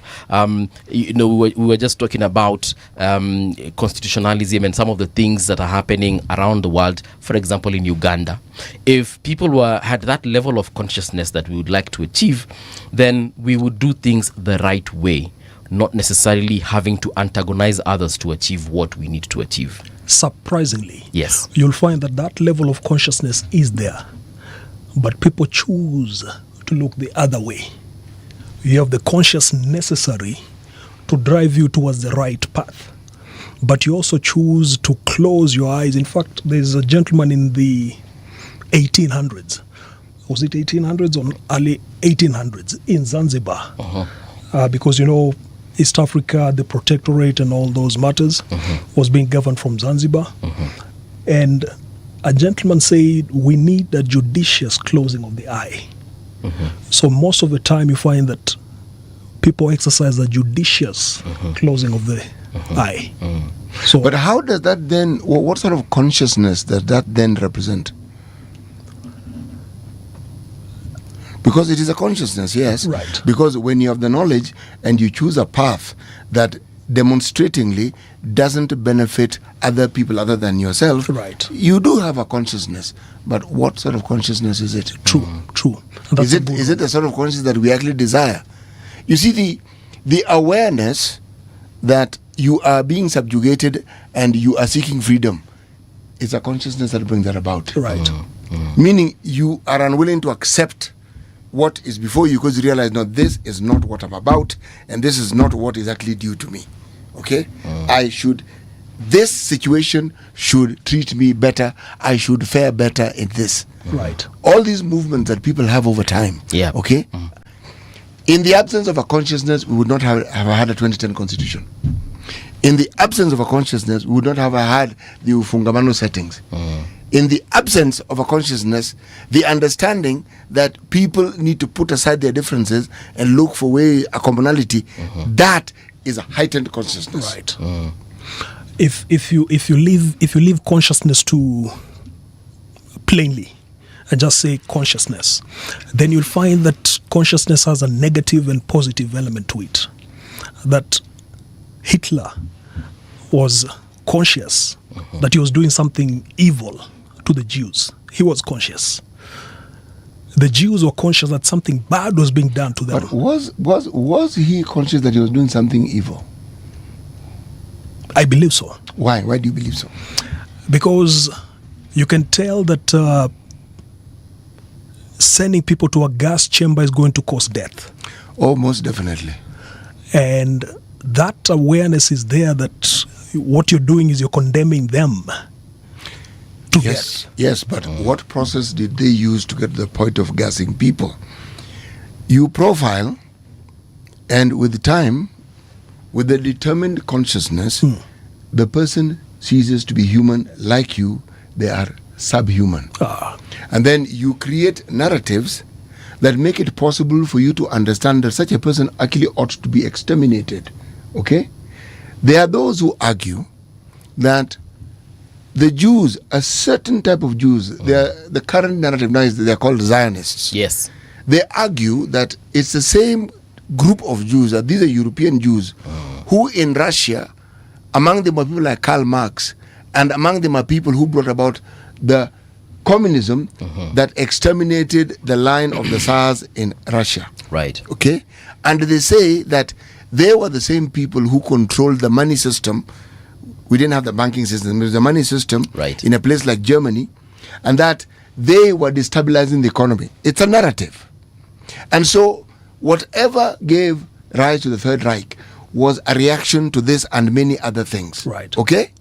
Now, if you look at the functions of the Germans in other parts of the country, it negates that particular perspective. Case in point, Namibia. In the year 1905, the Germans were the colonialists who went to Namibia. They actually got close to exterminating two communities, the Hereros and the Hamas. Exterminating because they resisted. They didn't just kill them. The things they did to those people, there was no First World War, there was no Second World War. 1905.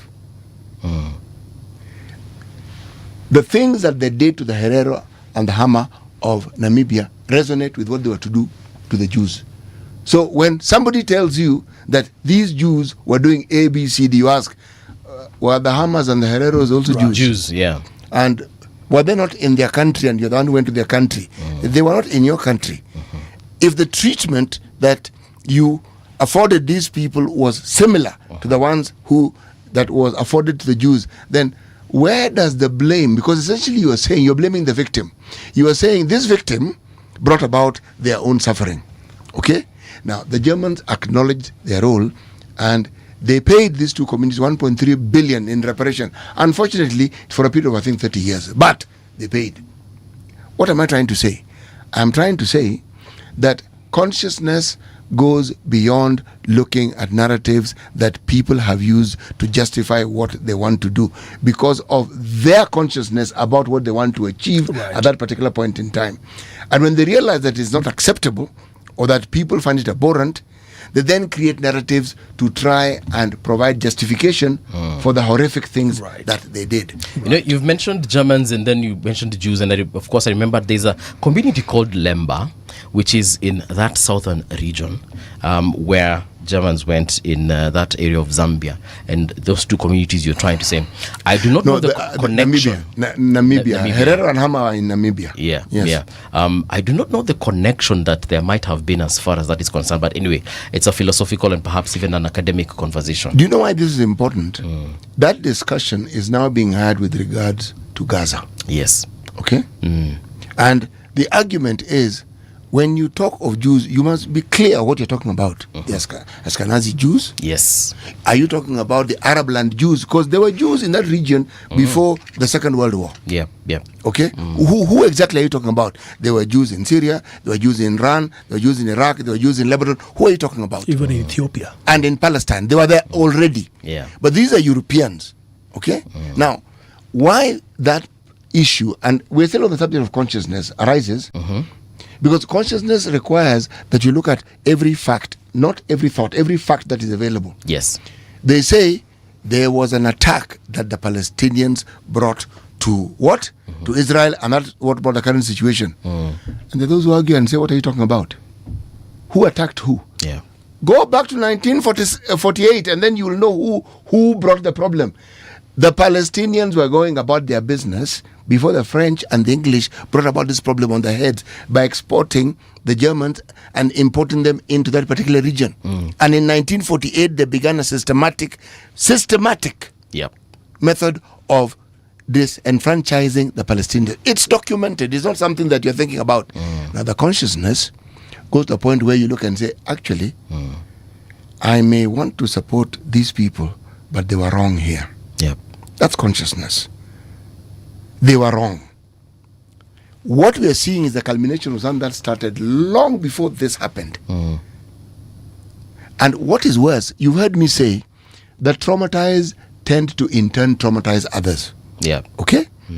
So you ask yourself, all this trauma and all this pain that is happening, people being removed from their homeland and being put on a strip of land which is essentially desert.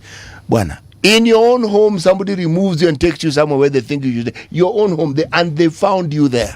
Now, when you look at our country and you look at our constitution, you know, our constitution is actually a traveling document. I'm going to explain what I mean. It wants to take us from where we were from the colonial times, the immediate period of post-colonial times, the mindset we've had, which has a huge baggage of the colonial knowledge and ways of doing things, to something completely different that now suits us. Because the constitution was reference on what Kenyans would like for themselves and the atrocities and the wrongs that had been committed previously but had been enshrined in the constitution that we used. Like if you talk about detention without trial, that was a colonial relic. Meaning somebody decides they don't like you and they don't like what you're saying and they just detain you.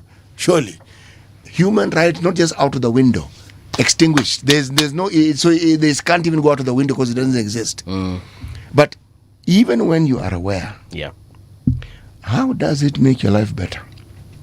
Actually, I want to pose that question to Lawi and ask him, as far as our chapter 1 is concerned, the sovereignty of the people and the supremacy of our constitution. Right. Where do you rank us in terms, if you were to grade us from 0 to 100%, where would you grade Kenyans? And I'm talking about the citizens here, forget our leaders for a minute. Right. It's a difficult one, but we'll give it an attempt nevertheless. We are almost subpar. Okay. When I say subpar, it means then we are below 50%. We have not actualized the ideals of a constitution. I'd give it 49%. Okay. Right. Because the reason I'm asking this is because how Kenyans even exercise their sovereignty, how we carry ourselves, Right. especially from the leaders we decide to elect, Yes. and then the leaders themselves, how they conduct themselves, Right. our understanding of our own constitution, Yes. our rights, how we even behave in the face of that particular chapter 1 being violated. Yes. I feel like I agree with you. Perhaps I'd give us a lower figure. You've given us 49. Right. I'll probably place us in the 30s. Okay. Thereabout. Fair enough. Yes. So allow us to do some history and math. Okay.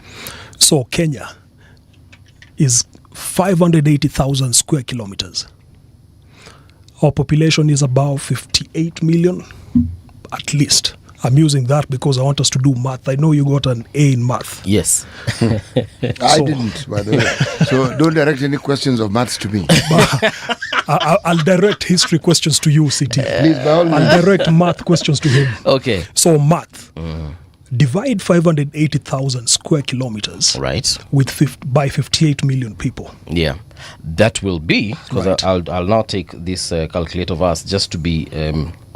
so we are saying... To be accurate. Yeah, we're doing 58,000 580,000 square kilometers. divided by 58 million. million Okay. Kenyans. So we are looking at 0.01. Perfect. Yes. Convert that to hectares.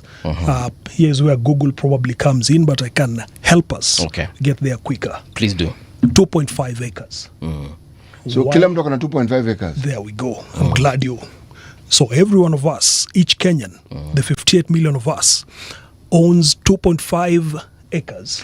No, has of a this right country. to 2.5 acres if we were to equitably divide this land among the 58. I'm trying to make it more affirmative. Okay. I'm trying to make it more affirmative. That's why I'm saying everyone owns. Not a city is putting it well, everyone has a right to. Okay. But I'm trying to make it more affirmative by saying everyone of us owns 2.5 acres. So now we ask the question, our national debt currently stands at? What was 12 13 trillion? 12 trillion, yeah. 12 T. So what does it mean for the 58 million?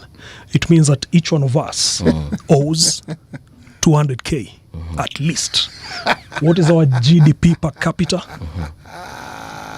GDP per capita, I know Museveni was saying we are doing badly, but at least if you Google, you'll find this. It says we are doing about $2,000. Okay. What does that mean? It means we are at par. Here I'm theorizing. Okay. I'm putting a hypothesis forward and saying we have a debt, personal debt each of 200,000. We owe or we produce 200,000. If you look at it on plain layman's terms, it means then we are at par. We owe and we produce. But then again, we ask the question, if I was to decide to go to the United States, Yeah. I'm hearing a lot of talk about visa, US, yeah. Kenya and all that. If I was to decide then to go to the US today and say, this Kenya is not working for me, Mbuvi, let me pack up my things, my plane will be on the 1st of February. Can I take my 2 acres To the US. to the US? I cannot. You cannot. I Yeah. cannot. Practically, I cannot. Unless, of course, you sell it off, but you cannot physically carry that land. Right. Right. So essentially, it means that our ownership of that, my ownership of my 2.5 acres in this nation called Kenya, is a subject or a factor of the collective. That what Mbuvi owns 2.5, City 2.5, Ednah and everyone else, our 2.5 is a factor of collective. I cannot live with it. Even if I die, I cannot be buried with my 2.5 acres. Yes. And that's when we come to the Constitution then. It says that we give ourselves this constitution and our future generations. So today, we own whatever we own of this country called Kenya. But in the preamble, it says we give unto ourselves and the future generations. So that's a good starting point. Then I come to the element of supply and demand. Remember, we talked about being at par. And I mentioned that we are at subpar in terms of the constitution. Right. And how we are actually, could I say, espousing the ideals. You know, there's something called albatross in golf. I didn't know that. I don't play golf. Okay. City, you know there's albatross? You know there's an S? The albatross, I know, is a bird, Okay. but I don't play golf myself. All right. Let me use a simpler term. No. I want to understand the albatross in golf. Sure. You've heard of hole-in-one? Yes, that I've heard of. I've heard of eagle also. You've heard of eagle? Yes. So hole-in-one is as is put. I hit the ball from the tee and it goes right in to the hole. Eagle means, I'm playing the same hole. I need to get there in 3. I get there in 2. That's an eagle. That's an eagle. Albatross means I'm in a par 4 golf hole. I get there in the hole-in-one. From the tee to the hole. Literally. Literally. No shortcuts, no. Or I'm in a par 5, I get there in 2. That's albatross. Now, what are the odds of getting an albatross in golf? For an amateur, it's 6 million to 1. So you'll take 6 million shots. Before I hit an albatross. Right. Before the odds are in your favor for an albatross.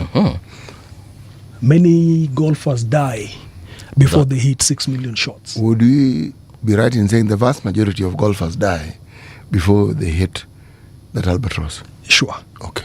Right. A majority of golfers. Okay. Is it an aspiration? Is it an aspiration? It is for many, and it happens with the pro golfers.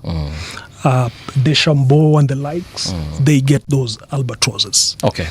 Now, where am I heading with this? I'm trying to localize it. In Kenya, we have a situation where we have certain people who are albatrossing, if I may use that term, from the 2,000 that we have as GDP. That somehow, for them, the economy works at albatross level. It is always in their favor. It is always in their favor, while a majority of us, the other majority golfers, are always wondering, what are these odds of 6 million to 1? When am I ever going to hit my albatross? Yeah, just But once. they are consistently doing it. Now, in golf, if you hit an albatross 3-4 times, you become a case study. People start looking for you. What does this guy do? In certain situations, it's Are there possible. people who've done that? Consistently. I may need to check. We may need to Google and No, find. continue. But I know- It means there may be, but there are not many. Certainly. Okay. In certain situations, when people consistently getting long drives and all that, someone will start asking, is this person using a regulation driver, for example? Regulation means, you know all these clubs that golfers have? Yes. They have a certain length of stipulated shaft. You can make your shaft longer and you can get certain distances. So by shaft you mean the golf club? Ile kijiti The- ambayo inatoka kwa kichwa. Right. The The that djembe, length. the stick, Okay. not the head. Okay. That So if you perhaps you are allowed to use a longer shaft, then that is what is giving you the advantage. now there are people called long drive hitters. So they are long drive competitors or athletes that are specifically in the category of long hitting, and they use shafts that are not regulation shafts. So they will use longer, for example, or they will have modified shafts. Let me put it that way. All right.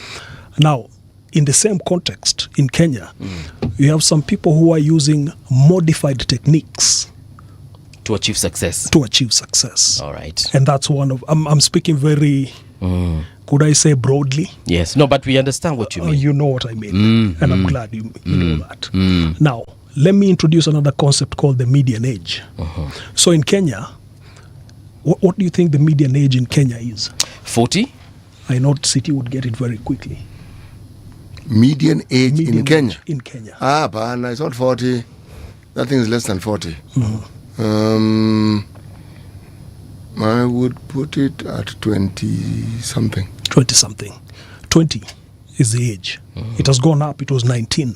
But 20 is the age. Okay. 40 is a place like Canada. 38, America. What does that mean for Kenya? It means then, and here I'm putting theory once again into practice. It means our population, if you draw a bell curve, Yes. half the population is above 20, half the population is below 20. 20. Okay. Perfect. So then we're saying, with that knowledge, my theory is the differences in the age sets is 20.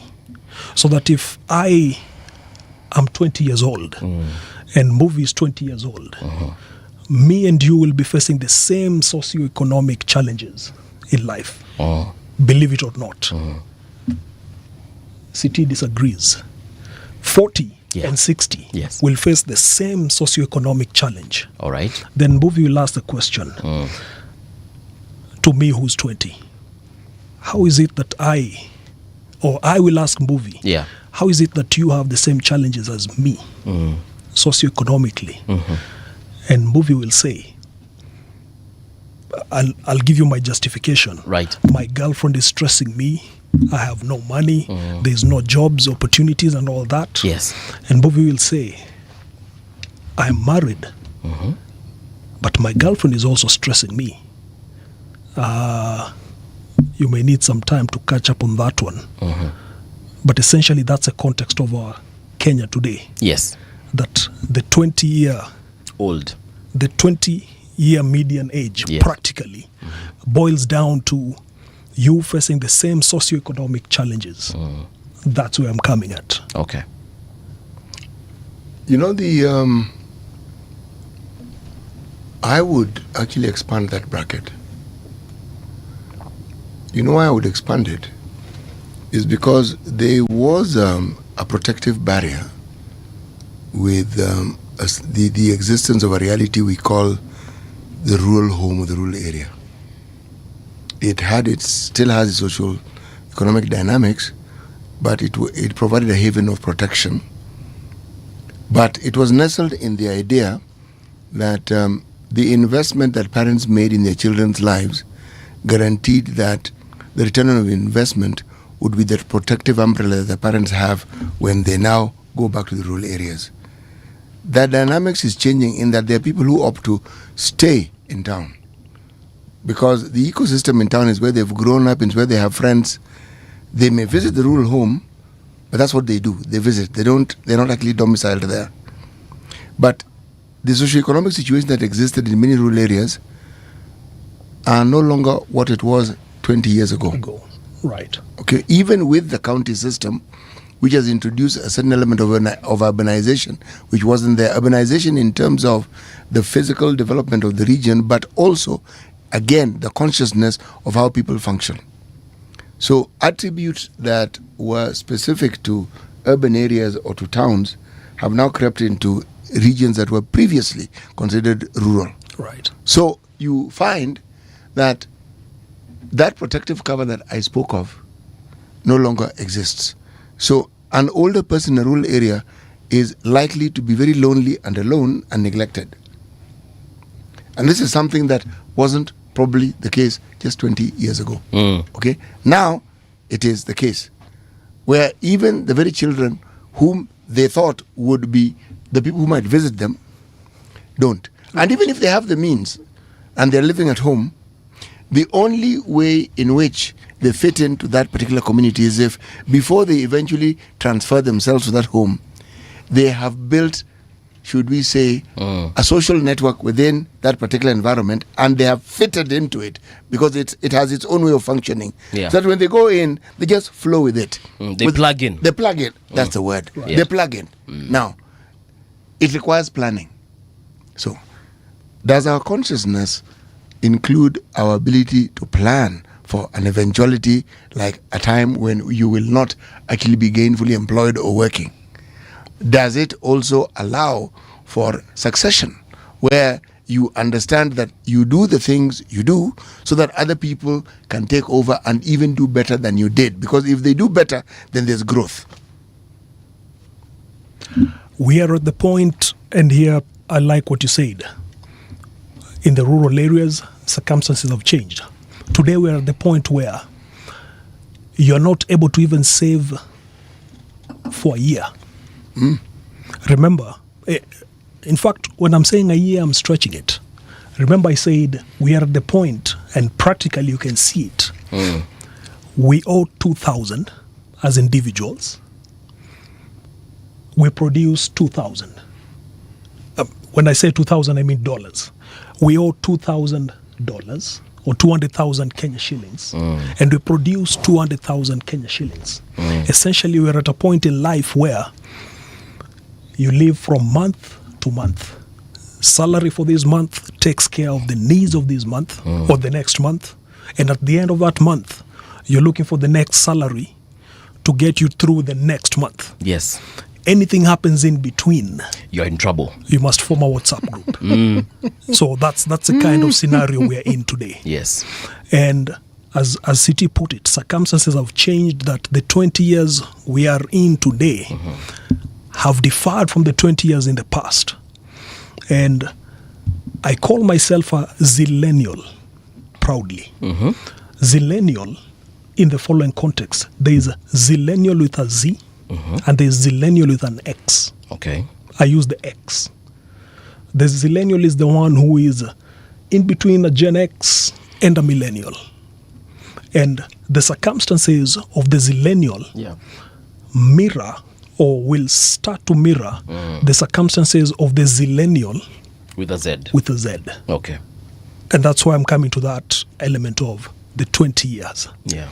The circumstances you live in today as a 40 or 60-year-old, a 60-year-old and a 40-year-old will likely face the same socioeconomic challenges. All right. A 40 and a 20-year-old will likely face the same socioeconomic challenges. How do we translate then all these issues of socioeconomic challenges to how we exercise our sovereignty? Right. Let me start with what City said. Sovereignty. And one thing I've come to understand, I made a presentation at the Africa Peer Review Mechanism of the Africa Union in Rwanda.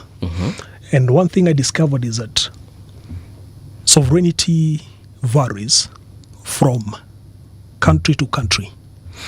Each country has its own version of sovereignty. But let me give you the reason. In our tribal languages, what is the word for sovereignty?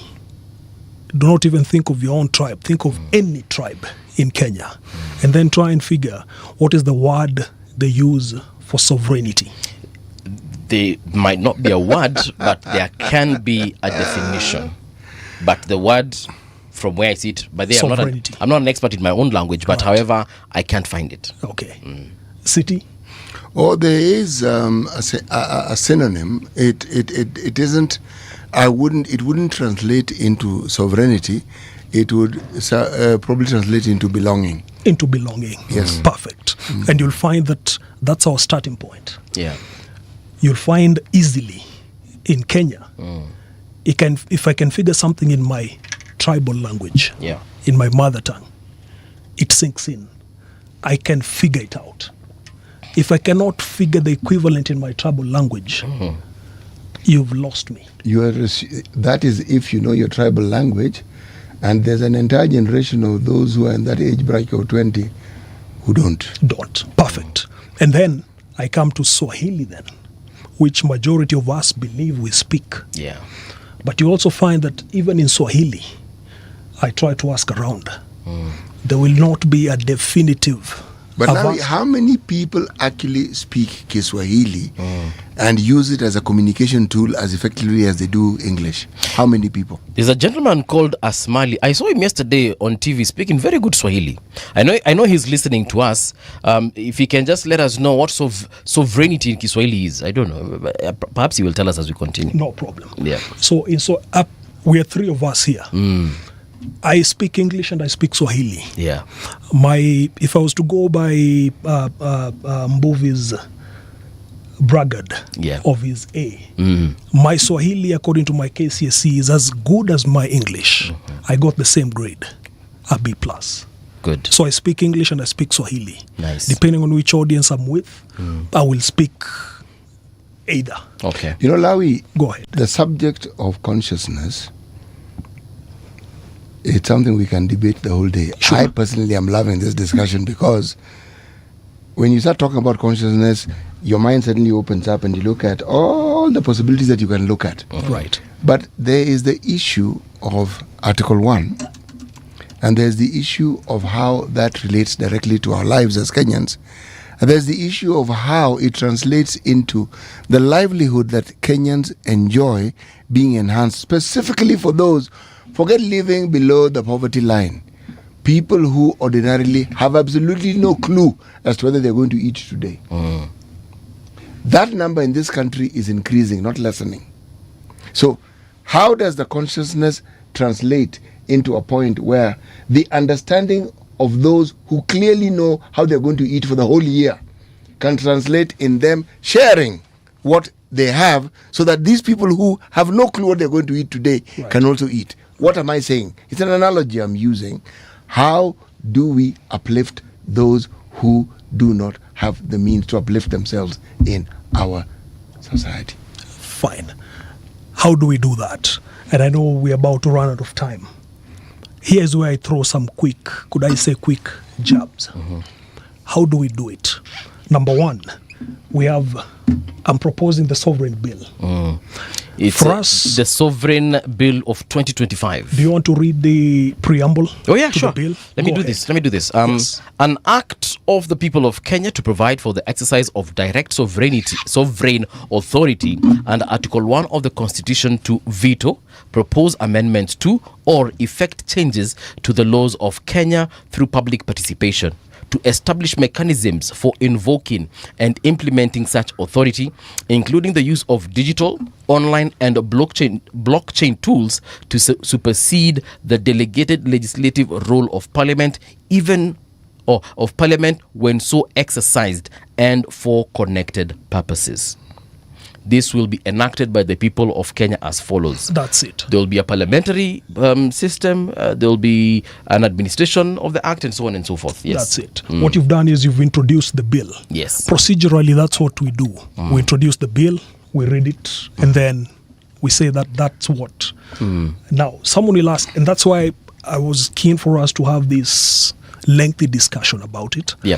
so that it can be a continuous thing. And in the absence of an understanding of what sovereignty is, Yes. in the local context, we find that there are certain things we have not been able to pick out. And this is where now I refer Mbuvi to our constitution. I believe you have it open somewhere. Yes, I do. And I want to refer you to the constitution and go to chapter 2, Chapter 2. right? Uh-huh. Article 4. 4.1? 4.1. 4.1. Right. So this is what it says. Article 4.1 of the Constitution declares Kenya a sovereign republic, establishing its foundational status, while the broader Chapter 2 defines the republic's structure and governance, guided by national values like human rights, equality, and democracy, as outlined in Article 10. Let me take you back to 4.1. What does it say? That's a declaration of the republic. What does it say? Sovereignty. Kenya is a sovereign republic, meaning it's independent and self-governing according to this article. Enough. Remember the term. Kenya is a sovereign republic. Yes. You know why sovereignty is a problem when it comes to our native languages? Go ahead. The individualism that sovereignty seems to imply, we didn't have. Our entire thinking was communal. Right. An individual this identity was embedded in the community. Your relevance was within the setup of a community. The standalone relevance of the individual existed, yes, but it was a direct relation to his family and then to the larger community. So the sovereignty would have been of the community, Right. which in modern terms we refer to as a nation, what we otherwise call tribes. Right. So we understood that. As a concept. Yes, we did. Right. That was our collective understanding as Africans. Right. So you are calling me this my tribe. It was my nation. And I derive my identity from it. Right. And so the sovereignty was not mine. My sovereignty existed within the sovereignty of that. It was a collective. It was a collective Right. understanding, yes. And it is in that collective that we are actually able to bring together this aspect of sovereignty of the people. Because it's something that we understood. We may not have been able to put it in words in our tribal languages, Yep. but we understood that this is how sovereignty works. You know, Lawi, I won't have to come back. You know why? For a very simple reason. Sure. This discussion of sovereignty and the need for people to actually understand it, you've ignited a thought process. It's crucial because the vast majority of us know the word, we know what it means, but we do not have a direct relationship with it. All right, gentlemen, we've come to the end of the show. But before we exit, I just want to give a big shout out to some folks who are listening to this conversation very intently. There's one called Brian. Brian amesema Buana. This guy is frying my brain cells. That is you now, Lavi. And that's why I was trying to be easy. No, but that means that we have had a conversation that is worth discussing. This is where we come to a close. Tutapanga mikakati. Tuone vile this conversation needs to continue, and especially on those two articles, chapter 2, of course, on our sovereignty as a nation, our independence, and of course chapter 1, and then we shall also look at chapter 3, which touches on our citizenship. Mbuvi, if just before you close, if Yes. I get the opportunity in the Right. next opportune moment you provide, we need to look at the history. How did sovereignty become a concept in the world? Right. And then we bring it progressively into the Kenyan context. All right. We shall definitely do that. Right now, though, it's time for the news with Winnie.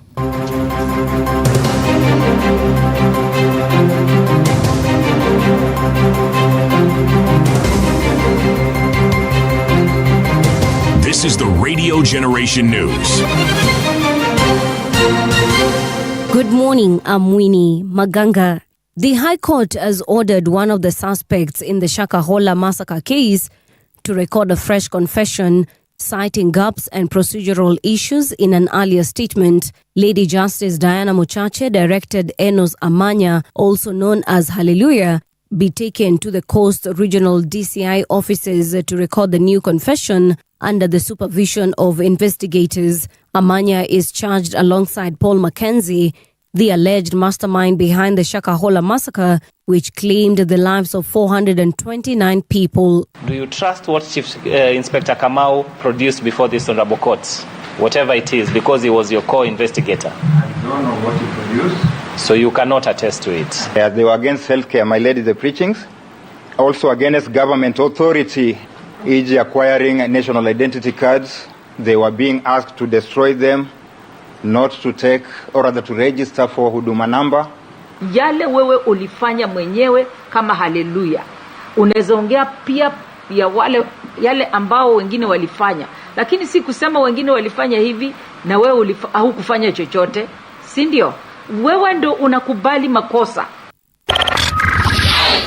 The Ministry of Health has launched the National Cervical Cancer Elimination Plan for 2026 to 2030. The plan focuses prevention through vaccination, earlier screening, and ensuring that all diagnosed patients complete treatment. Speaking at a national symposium in Nairobi, Health Cabinet Secretary Aden Duale said cervical cancer remains a major health burden in Kenya, with about 3,500 deaths and nearly 6,000 new cases recorded each year. Because this disease is almost entirely preventable, I think its persistence is a stark marker of our health inequality that this ministry that I lead must make a decision to end it, reduce missed opportunities, and accelerate our progress. And I wish to state it clearly that the HPV vaccine is offered free of charge to all 10 to 14 years old girls at our public health facility. The National Authority for Campaign Against Alcohol and Drug Abuse has expressed concern over severely strained rehabilitation system in Kenya. The authority says the number of approved rehabilitation facilities is insufficient to meet the needs of those requiring assistance. NACADA Chief Executive Dr. Anthony Omerikwa revealed that a nationwide inspection conducted last November under Rapid Results Initiative assessed 236 treatment and rehabilitation facilities and uncovered significant issues. The Nairobi City County government has called on doctors and clinical officers to resume work within 12 hours. It cites progress in addressing the issues that led to their ongoing strike, which has disrupted public health services across the city. In a statement issued on Thursday, County Executive Committee member for Health, Wellness and Nutrition, Suzanne Silantoi, said the county has been in continuous talks with health sector unions while implementing reforms aimed at improving conditions for healthcare staff. Provisional results from Uganda's presidential election show incumbent President Yoweri Museveni taking an initial lead with 61%, according to data released on January 15, 2026 by the Electoral Commission. Museveni has garnered 61% of the vote in the earliest bunch of results. His primary challenger, Robert Kagulanyi, popularly known as Bobi Wine, currently follows with 33%. And that's the truth on Radio Generation. Good morning. I'm Winnie Maganga.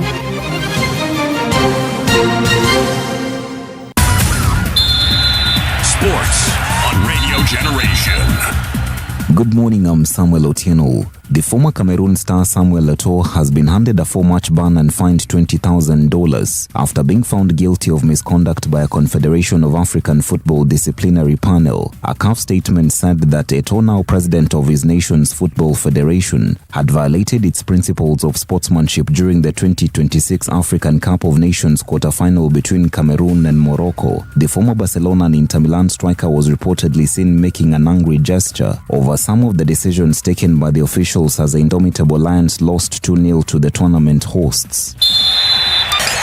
The national women's football side Harambee Starlets have been placed in a tough Group A at the 2026 Women's Africa Cup of Nations, where they will face hosts Morocco, Senegal and Algeria. The tournament will be held in Morocco from March 17th to April 3rd and will feature 16 teams. Head coach Beldino Demba has welcomed the draw, saying the team is growing and ready for the challenge ahead. Kenya will now be competing in the Continental Showpiece for the second time. And that's your sports update on Radio Generation. Good morning, I'm Samuel Otieno. Sports on Radio Generation. This is Radio Generation. Radio Generation Classifieds. Every birth is a moment filled with hope, love, and trust. At the Nairobi South Hospital, we honor this journey by providing world-class maternity care in a safe, modern, and compassionate environment. From antenatal care to delivery and postnatal support, our advanced facilities and dedicated team of doctors, midwives, and nurses ensure every mother and baby receives personalized, dignified care. The Nairobi South Hospital, where every life begins with care.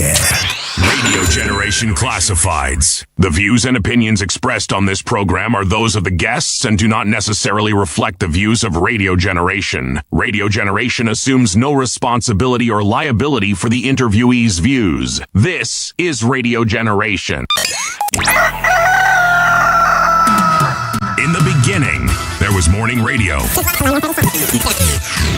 But now there is Radio Generation's The People's Breakfast, curious and bold, getting facts from the shadows. That's what it is. Now, as the city wakes and secrets stir, a bright new voice shines. The People's Breakfast, your morning, your voice, your journey.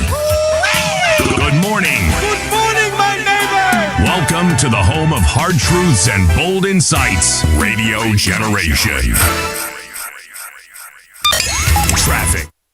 All right. right, this is Radio Generation. The time right now is 9 minutes past 8 o'clock. We shall be giving you the traffic updates in a short while, but I can tell you for a fact, the roads are not looking bad.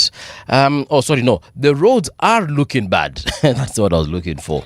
If I look at Ngong Road right now, stretching all the way from Kenya Science, actually from the Junction Mall, heading all the way into the CBD. The pockets that I was talking about as far as traffic is concerned are much deeper at this particular minute. So that means that you guys, the movement has been impeded. Douglas Wakihuri Road, huko pia kumeshikamana ile mbaya tena sana. Airport View Estate, hizo sehemu za kina Embakasi, you guys are bumper to bumper right now. Jogoo Road as well, not looking good. I'm taking a look at Kamukunji Business Center. Also that stretch is looking quite bad. If I just go over to Mombasa Road, let me start with the Airport North Road. That stretch is completely red. That means that you guys are finding trouble, or rather having trouble moving across, trying to get to the CBD. But interestingly enough, on Mombasa Road, it looks quite good. No complaints, no red spots, just a few yellow ones. That means that a few pockets of delay, perhaps because of matatu stages, but the rest is moving quite well. Muranga Road pia huko vinaona mmeshikamana. It's tricky right now. Thika Super Highway, bumper to bumper from Survey. Kuna vibaya sana. And then a quick look at Mombasa. It's like Mombasa, there is never traffic though, because I'm looking at this road known as Nyali Road. That stretch, this is from where now? From Monique Brick Hotel. Because that's the only landmark I'm seeing here. All the way to Kengeleni kule mmeshikamana, all the way going down towards New Nyali Bridge imeshikamana, all the way to Mung'ala Street imeshikamana. And then of course, last but not least, hapa nikiangalia Links Road, also that stretch quite bumpy, or rather quite, imeshikamana. It's quite ugly at this particular hour. All right. Anything on the road, like I say, if you see something worth mentioning, please let us know and we shall definitely mention it. Nilikuwa nimesema ndapeana shoutouts in the last hour. There's someone called Douglas Kibogonga amesema, morning family, peaceful elections in Uganda. Internet shutdown seems to be working for peaceful elections. Yeah, we shall be talking about Uganda in a short while. Refriter, I don't know how to pronounce this, but this is what you're saying. Did you know that Aisho Speed is still wearing the Kenyan bracelet? Well, Titi, let me ask you. Do you know that Aisho Speed is currently in the land of Egypt? I do, because you told me. Yes. And the stream there has been very boring. I tried watching a bit of it yesterday. Streets of Cairo. Na musinichape tafadhali, especially if there's any Egyptian watching. Please, do not beat me. Anki Cairo inakaa kama Luthuli Avenue. You, sir, are what you call a thrill junkie. Yes, I am. But let's talk about Cairo for a second. Kuna mahali niliona Aisho Speed alienda bwana. Huko Cairo. Bro, ile place inakaa kama Luthuli. I actually feel like I need to go to Cairo to get a better understanding. Perhaps Aisho Speed didn't go to the affluent areas of Cairo. That place niliona yo CBD yao, bro. Ile place ukiweka Luthuli, ufungwe macho, ufunguliwe macho tena ukiwa pale Cairo, walai utasema uko Luthuli bado. Ni venye tu tuna Waarabu wengi. But yes, the feed there was quite boring. We were expecting to see a couple of dramas here and there. He did go into a restaurant somewhere where he was forced by the owners of, and I say forced because that is what I witnessed. He was forced to finish an entire bowl of food rather they called kachori or kachawari or kachori. Jamaa alikula kidogo, he realized perhaps this is not to his liking, akaamua kuchorewa chakula kidogo, but the manager of the restaurant kept on insisting, come on, finish, and you could see the guy was like, oh my goodness, what are these? It's like when you give me kuna chakula unaweza nipatia nishindwe kukula, sitaki kuambia saizi because mnaweza mwa kunitocha nayo. Yeah, so yes, Aisho Speed and was wearing the Kenyan bracelet. I actually saw it and I was so proud. I almost cried, I almost shed a tear.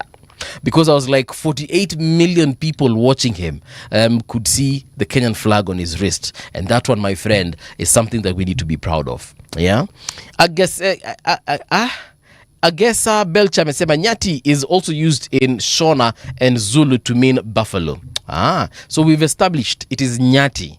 Kiboko ni yule mwingine ambaye tunamjua kama hippopotamus.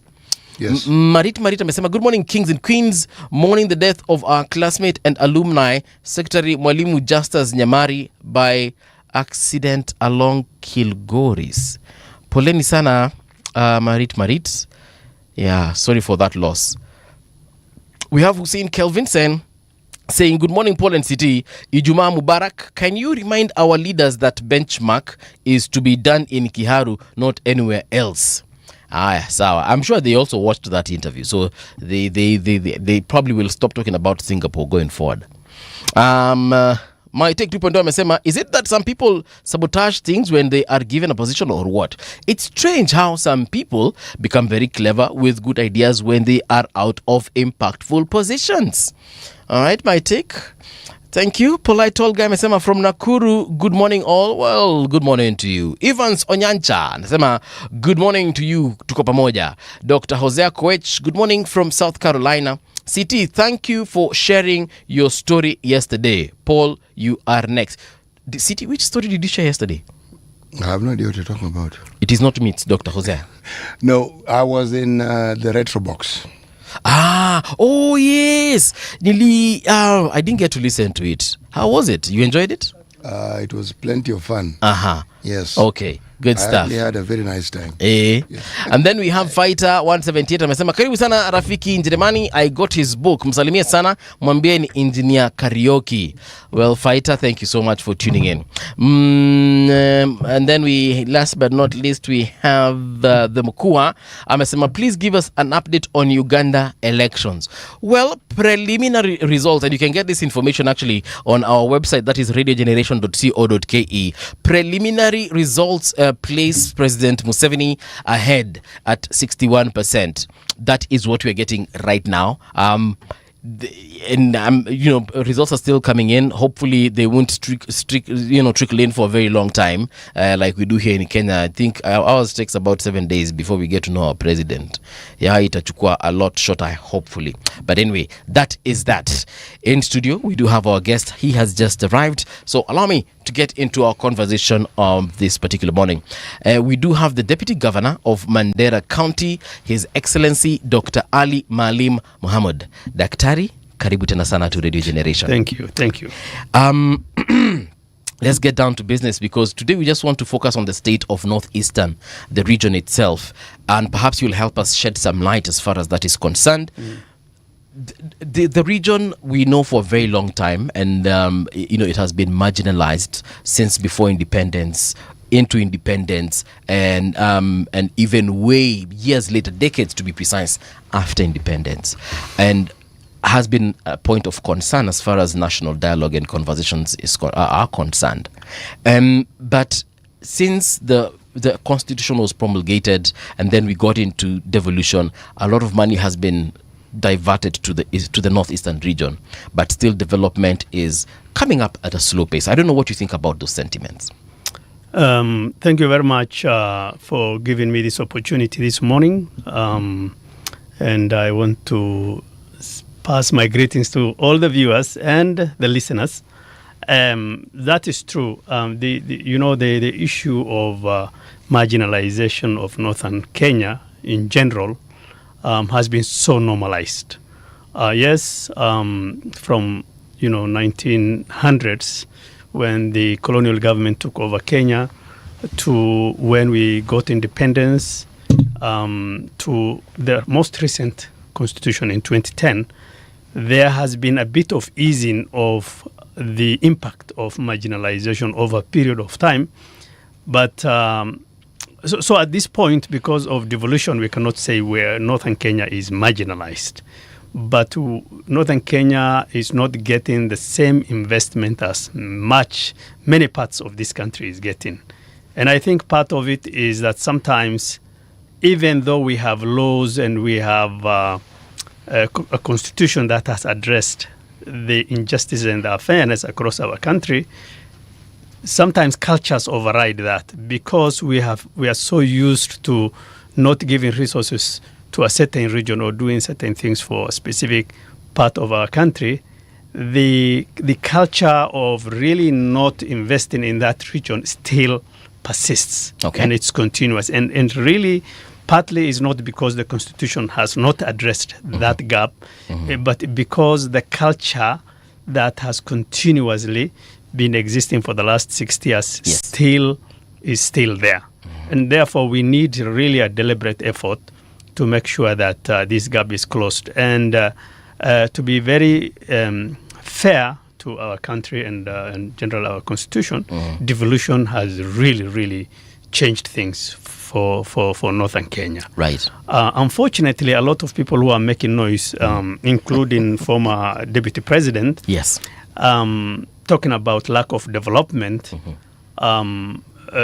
to some extent he could be right, but in largely he is completely off. In the sense that in a period of 10 years, which devolution existed, you cannot really see a strong, significant, and tangible infrastructural development. For example, we are working on a road that the president has promulgated about a year or two ago. That's 740 kilometers road. It takes, that road alone can take up to 5 years. Oh, okay. You see, so and that's 50% of devolution. So for you to go out and claim, oh, there are no roads in the northern region, there is no electricity, there is no major water infrastructure, there are no major healthcare centers. Well, you can't have all that in 10 years. In any case, that kind of infrastructure cannot be addressed by the amount of shared revenue that the county governments are getting in generally.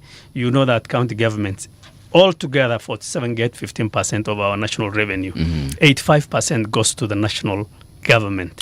Of that 85, the way the national government now distributes development is very swayed, in the sense that it still continues to invest in the original areas, which started with sessional paper of 1965, sessional paper number 10, the socialist thing, which was the blueprint, Kenya's blueprint economic thing, economic guidelines. So unfortunately, we are still heading in that direction. The unfortunate part is that we are not complaining as the people of northern Kenya. We are okay. But it is so unfortunate for a country that I have continuously said is about 580,000 square kilometers. Northern Kenya combined, from Garissa to Mandera, Turkana, Marsabit, Isiolo, all of that. That is a total area of 270,000 kilometers squared. That is almost half, more than half of Kenya. So for you to ignore half of your country, it really is. It's not about us complaining. It's about Kenya losing an opportunity to really invest in its people and the land that it owns. So and people think that it's arid, it is desert. When people from the Gulf states come to northern Kenya, they think we are a highland, because that is not a desert. We are just semi-arid. We get rains, there are trees, there's life. It's not a desert. How could they be pastoralists if there was no life? Yes, true story. So there is life, and 80 to 90% of the livestock that we depend on as Kenyans come from that region. So there is this major gap of investment, and really what our government needs to do is to make a deliberate effort to invest, not to do a favor for people who live there, but to do a favor for this country, because that's the only way we can have a serious economic growth. That said, let me just finish. Is that the whole of that front, we are bordering some serious government countries. We are bordering Ethiopia. It has 150 million population. We are bordering Somalia, which has about 30 million. On the front is Djibouti. Behind Djibouti is the Gulf states. In fact, we are about 1,000 kilometers. Kenya's border is about 1,000 to 1,200 kilometers to the Gulf states in the Middle East. People don't know that. So where Kenya can face, when Uhuru was the president, he said that we will not be facing the West, we will be facing East. What Kenya should do is it should actually be facing North. That is where there is significant economy, and we need to really begin to have some kind of agreements with these Gulf states. When you say Gulf states, because we are in different continents, naturally in your head, you think that it is very far. Actually, physically, Gulf state is very close. Sometimes we go to Europe, we go to America for to make deals and other economic agreements. Yeah. But these guys across have a lot of opportunities for Kenyans, including employment for our young and other economic opportunities. Yeah. So in so doing, then it is very important that Kenya must invest in airports, abattoirs in northern Kenya, so that we are able to export our livestock to the Gulf states. They are doing it in small ways, but we can upscale that. We can build roads, major roads that network with Addis Ababa, network with Hargeisa, network with Djibouti. We can build bridges and electricity. Now we are talking about importing electricity from Ethiopia. Yeah. So all these combined, I think, because of the cultural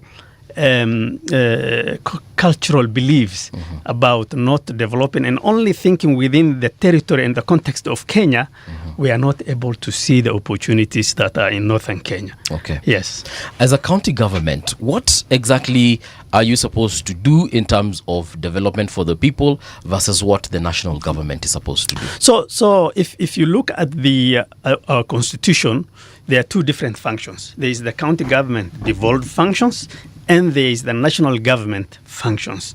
County government is generally, if you look at it, is things that are really pegged on livelihoods. For example, healthcare. Making sure that we provide healthcare, last mile. We ensure that water is available. All these other things. So those things are just things that. It is like it's like when you are at home, you make sure that there is food at home. Yes. But you are not looking at expanding your house, making it conducive for your family. That is where we have the problem. So the county government can only do so much. And what most people don't understand is that county government's money, 50%, for example, in Mandera, we have 12 billion. Okay? When you say 12 billion, it looks such a huge amount of money. It is. But, the road that is coming from Isiolo to Mandera, the 5-year road, is a 10-year budget for Mandera. 10-year. You see, it is really, really a lot of money when you look at it from that point of view. That 12 billion that Mandera receives, what do we do with it? 50% goes to wages, to employees. That is about 6 billion left. Yes. Okay? We provide free secondary school education to every child in Mandera. No other county does that, by the way. Kids just pick their bags, their books, and go to school. All they do is buy uniform. Secondary schools across the board, about 30,000 students. So that comes from the 6 billion? From the 6 billion. Okay. So that's about 600 million each year. All right. You add the recurrence, because the county has to run. The hospitals, we have to buy medicines, we have to buy, fuel for the vehicles. And all these things. That is almost 3 billion or if not more. So if we give of that 6 billion, the county assembly takes significant amount, close to 1 billion. Now you continue deducting, at the end of the day, the county government is left with about 1 billion shillings for actual physical infrastructural development. That is what people are making hula baloo about. And what I always tell people, my brother, is that development is not walls. And it's not roads, and it's not things that you can touch. Right. Development is even human capital development. The best investment any country can have is to develop its people, human capital. We are developing thousands of young men and women who had no opportunity to go to school because of school fees restraints, and because it's a hardship area, the only resource is livestock. The government has taken over that. 100%. So in 5-10 years, you will see a lot of highly educated people coming. Mandera literacy rate, we are looking at about 110% in the next 5 to 10 years. meaning that those who finished secondary school and beyond. Okay. Okay. So these things, some of the developments and some of the investments cannot be seen in a year or 2 or 3, especially when you are talking to major investments. Right. But I believe genuinely that we are heading in the right direction. Can the national government do something in terms of really prioritizing that area? Absolutely. Is it going to be of benefit to the county and to the national government in terms of our economic growth as a country? Absolutely. I believe it will double our economy if the government focuses on that area in terms of special infrastructure development, because investments follow development. So that's where we are right now. You mentioned in part of your beginning statement that to some extent you might agree with the former DP, Rigathi Gachagua, regards to what he said. Which part do you agree with him specifically? Well, I say it to some extent in the sense that there is no brainer about telling leaders, please develop your region. Okay. There's nothing wrong with that. And absolutely that's why we are there as leaders, to ensure that our region and Kenya as a whole, because as leaders, we are Kenyan leaders, moves forward. Yes. We are able to compete with the rest of the world. But in doing so, we have to start, at a local level. And the local level is where he's referring to. But for him to make a comparison between, for example, Mandera and Nyeri, it is not fair. And it is really wrong. In the sense that Mandera and Wajir and Garissa actually got the first tarmac road in 2013-2014. Nyeri got the first tarmac road in 1960. Okay? Northern Kenya is not connected to the national grid. Northern Kenya is, the national grid ends in Garissa. Between Garissa and Mandera is 700 kilometers. Yes. That is not very far, especially when you think of the fact that we were able to import electricity from Ethiopia through Moyale, and it has a step down here in Suswa. Yes. That is 1,100 kilometers. So people have been saying, Northern Kenya, it is really far to take the grid there. Why is it not very far to bring the grid from Moyale to Suswa, which is 1,100 kilometers, and you think that from Garissa to Mandera which is 700 kilometers, is really far? I mean, that is just hypocrisy of sorts. And so we need to address that. First of all, as Kenyans, we must accept that we are all Kenyans.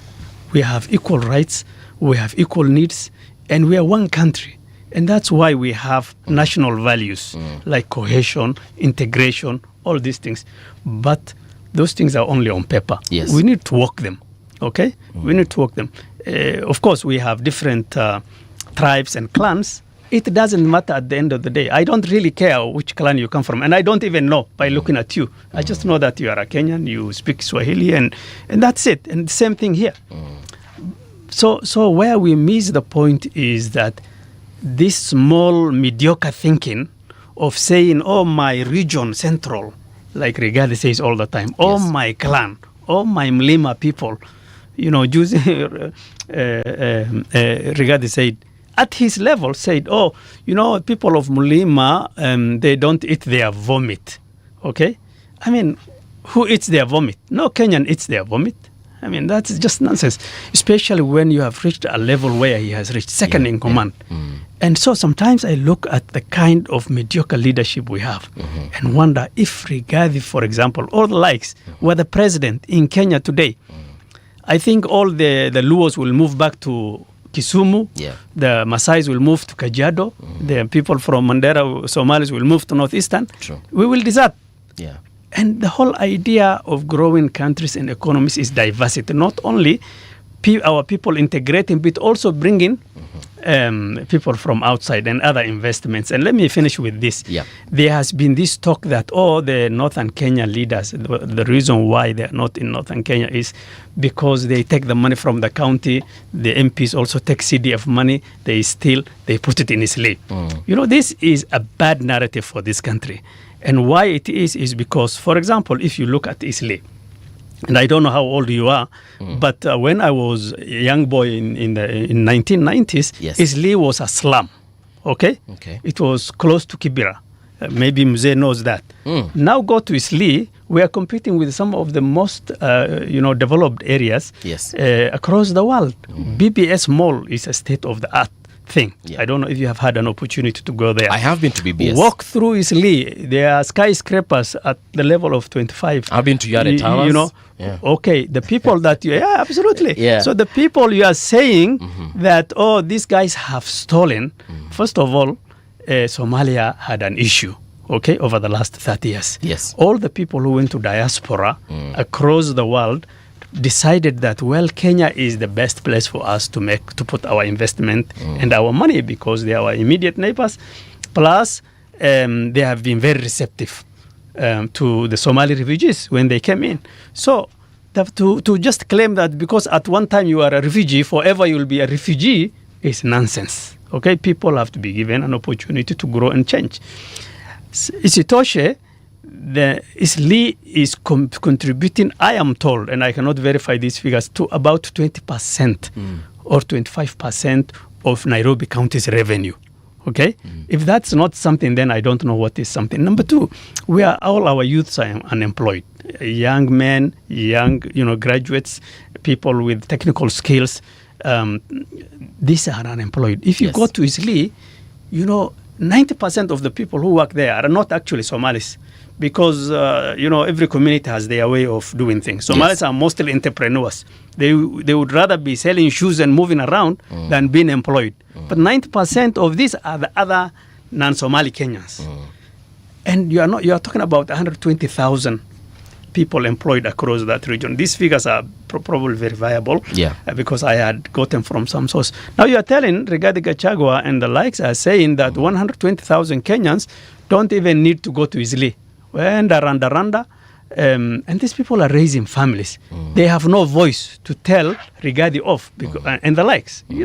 So I think we have to be very fair to our youth and our people and the kind of investment that these communities are bringing. And when I'm saying that, it does not mean that just because suddenly you are seeing a lot of high rises over the last 10 to 15 years, you are seeing malls coming up. I mean, communities grow.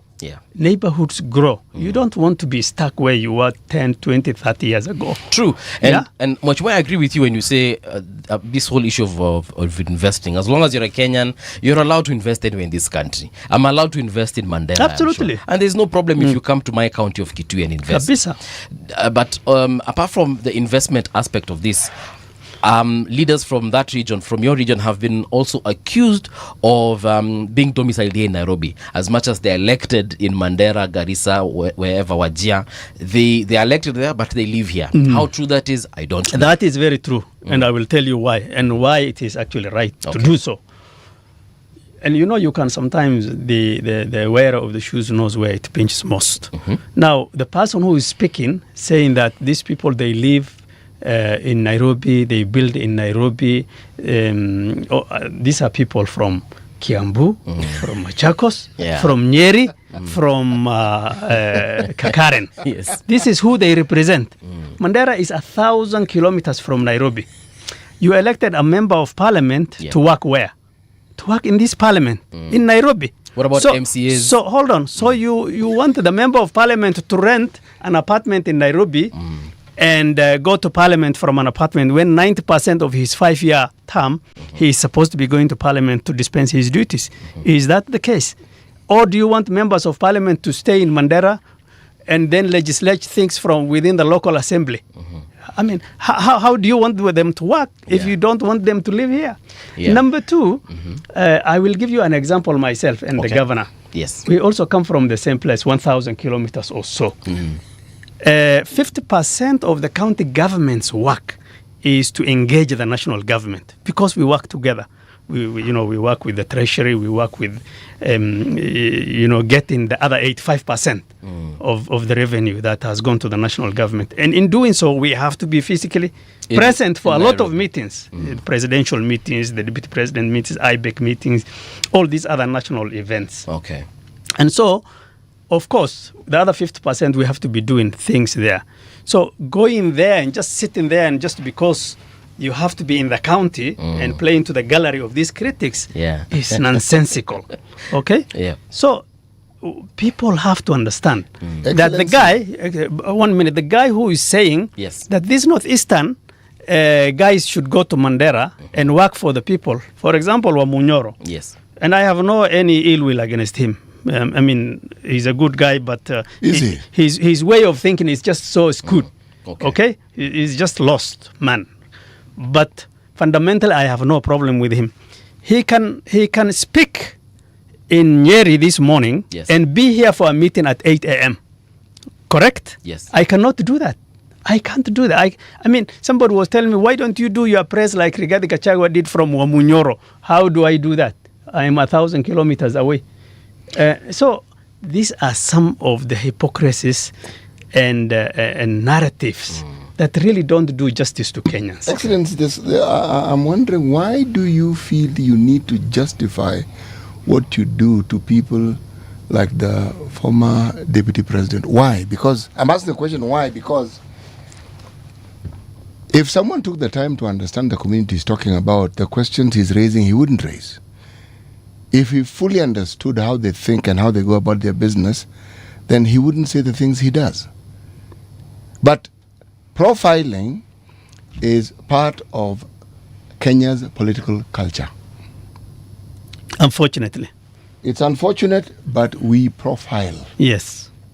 Now, the problem with profiling and what enhances it is individuals who come from communities who have had a president represent them. With that representation comes the element of entitlement. Absolutely. So there are people who believe that by right certain things should happen to them. Now, unfortunately, again, our history supports it, because a lot of what we refer to as development, whether it is schools being built, roads being in existence, health facilities being in existence, all these things are things that very many of these people can take for granted, because they have had them for the very longest time. Partly because the colonialists lived in their region for a very long time and they built these things for themselves. So with independence, it was easy to inherit them. Now, narratives are always created by people to justify. In an earlier hour, we were talking about the narrative that about Gaza, about the Israelis, about the Holocaust. We talked about it. And I have my views on that. Yes. And how people want to blame the victim and say it is the victim's fault. But the example I gave when I said the Germans are the ones who have had this narrative of a certain group of, they call them Zionists, not even Israelis or Jews, who were business people and who were actually interfering with the economy of Germany. That's the narrative. Yes. And they explain the Holocaust primarily on some of the activities that they were collapsing the economy. But I look at 1905, when Germans went to Namibia. The Namibians are not Jews. The Germans went to somebody else's country, two communities, Herero, Hamas. They almost exterminated the entire community. And some of the things that they did there are similar to the things they did after the Second World War. So, when you ask the question, so what exactly do they mean? When someone is privileged, and unfortunately with our history, if you are an individual who comes from a community where the head of state has come from your community, those people tended to be favored. To understand it, Jomo Kenyatta in 1974 had a cabinet of 21 people, including him. 6 of his cabinet ministers came from Kiambu. 6 Kiambu. So when people talk about the unfairness, we have a history of it. Development was associated with positions that your people had in government. The equity that devolution has now brought in did not exist. Again, my question, there are people who will speak because they are following a narrative that has been dominant for the longest time. But specific to the Kenyan who comes from the Somali community, the Kenyan who comes from the Somali community is a businessman. This is my view. We talk about how the Chinese Communist Party has transformed the lives of 800 million people. Why don't we study the life of a community in Kenya who are nomadic and are pastoral and have, over a period of time, almost similar transformed themselves into commercial giants. They've transformed themselves into key industrial players. They've transformed themselves into a significant business community that is helping shape the narrative of the revenue that Kenya earns on a daily basis. Why are we not studying this? Together with that, we must look at how it is that this particular community works with the rest of the communities in Kenya across the country. I worked in a place called Homa Bay County. Homa Bay County has Suba islands, Ringiti, Remba. Over time, it wasn't always the case. The people who provided the fueling for the boats on the island were Kenyans of Somali origin. The people who later then owned the fishing boats were these people. And they were domiciled and they lived on Remba. Remba Island is just a rock. Now, somebody who has the mind to take a business because they see a need and go there, and they've been doing this business, and they do the business, and they do other businesses. What that does to a local is it informs you that this is a business that anybody can do because you can see somebody who you can relate to doing it. Why am I saying this? The Kikuyu community at independence were the Africans who demonstrated that Africans could do certain things. But other people are now doing the same things. I agree. I think this is a very valid point. Yes. And to really expand on his point, we have talked about Somalis. Right. Okay? And sometimes people confuse Somalis from Somalia and Kenyan Somalis. Unfortunately, that's not true with Masais, Kenyan Masais, and Tanzania Masais. Okay, and it's not true with the Luyas in Uganda and those ones in and Kenya. the Karamajongs and all that. It's just very. It's like it's specific to yes, Somalis. very very specific. So who pushes this narrative? Because it's a narrative. Yes. That is So this narrative, comes from a very interesting route. Okay. Because when we were agitating for independence, there was this push by some Somali nationalists to do something, quote unquote, called the 5 regional Somali regions to come together as one country. That was Kenya, the bigger Somalia, the Somali state of Ethiopia, Djibouti, and the now Somaliland, the controversial Somaliland. But after a referendum was done in Kenya by the British, quite a number of the Somalis in northern Kenya overwhelmingly supported staying here. No. Oh, seceding, going to Somalia. Now there was a Lancaster House conference where that referendum was overturned. So, which means that now northern Kenya had to be part of Kenya. But the administration then led by Jomo Kenyatta continuously felt that at some point these guys will break away. Okay? Because of the vote. Because of the vote. Because that said something about the feelings of the people.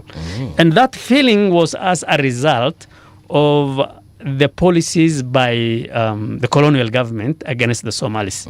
Because they have really tried to go in and they were heavily resisted. In fact, the only part of Kenya that was not colonized by the Muzungu is northern Kenya in a way. The colonization, the actual administration of the Wazungus ended at the bridge on Tana River. Yeah, absolutely. Because they couldn't go in. Many of them were killed. This place called Liboi. Liboi is a Mzungu general, a British general who was leading a battalion, but him and his battalion, people don't talk about this history. Okay. They have been cleared. Like you've just taught me about it. Yes, they have been cleared and pushed back.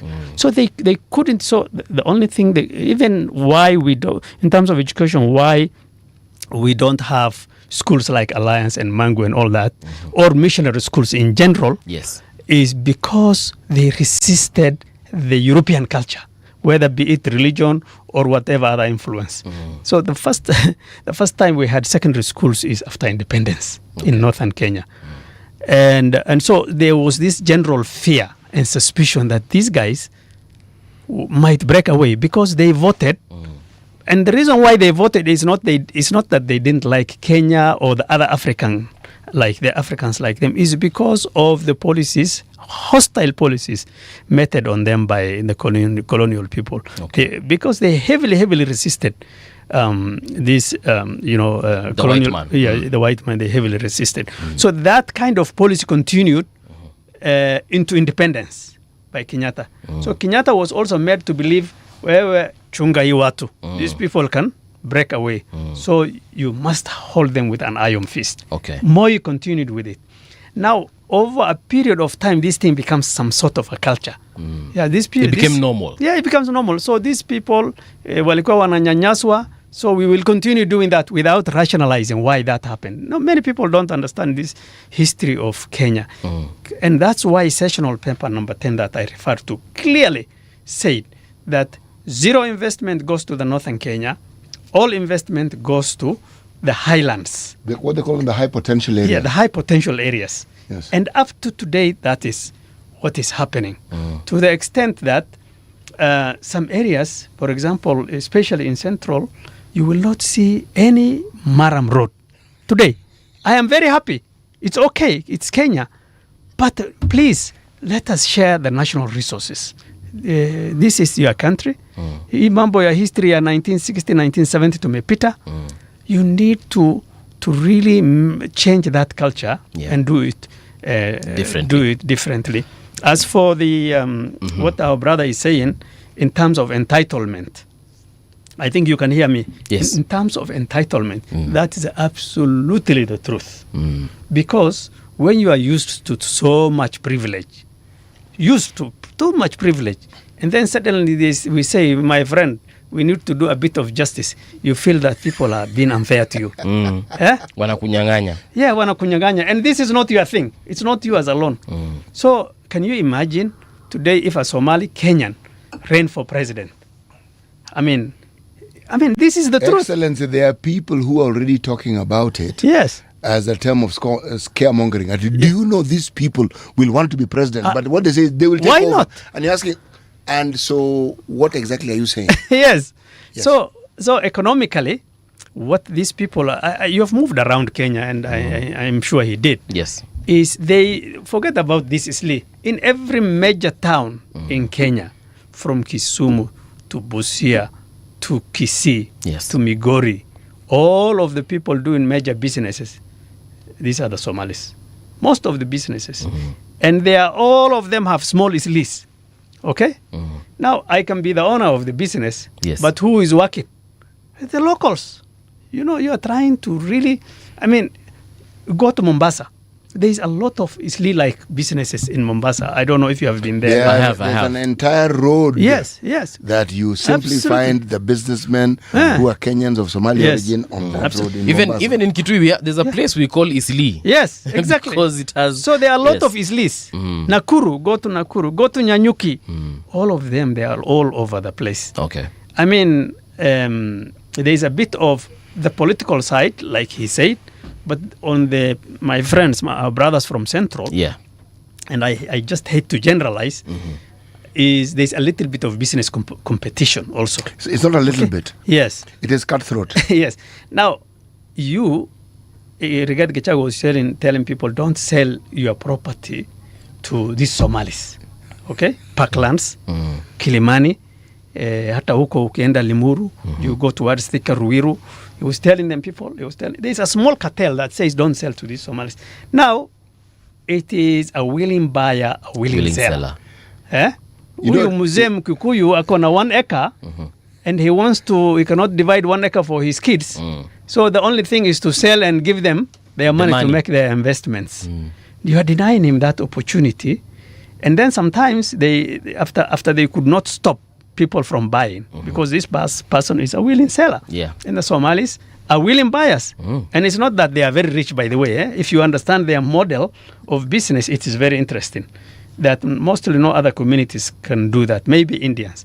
So you come with an idea, you say there is a mzee selling 1 acre here, wacha tuweke 16 floors of and the guy who is proposing this to me might have no 1 shilling. He might be just broke. He just has a business idea. Yes. Then He goes to his friend. He says, how can we get these things? Then they talk to about 20 different people who they think have money. And say, Mzee, I have this land, this opportunity. Me, I only want 5%. Yes. Wewe na huyo hao marafiki zako chukueni 10%, 5% contribute 1 million here, 2 million here, 10 million here, 5 depending on your capacity. Yes. All these tall buildings are owned by 20, 30, 40 people. Not a single person. Not a single person. So that is where the issue of business competition comes from.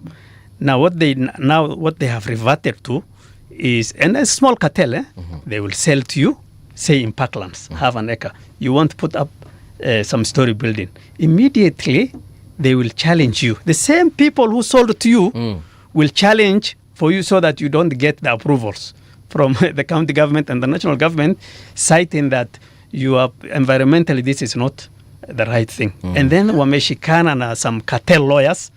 And so they're really frustrating people. But the good thing is these Somali people are very resilient. Yeah. They will just push through until it happens. Comes. Now you have seen they have put a lot of businesses on construction from Isli, coming to Parklands, coming to Kilimani. Now, where we are sitting now, most of these buildings are Chinese and Somalis. Most of them. But is it bad? We are changing these old buildings. No, it is not bad. You see, the psychology of entitlement, unfortunately, does not allow for competition. Yes. It allows for you to remain in that privileged position, and it does not allow for other people to also become in that same position. So there will be a narrative, and the narrative is created to paint the worst possible picture of your competitor. Yes, yes. And there are people who actually push that narrative.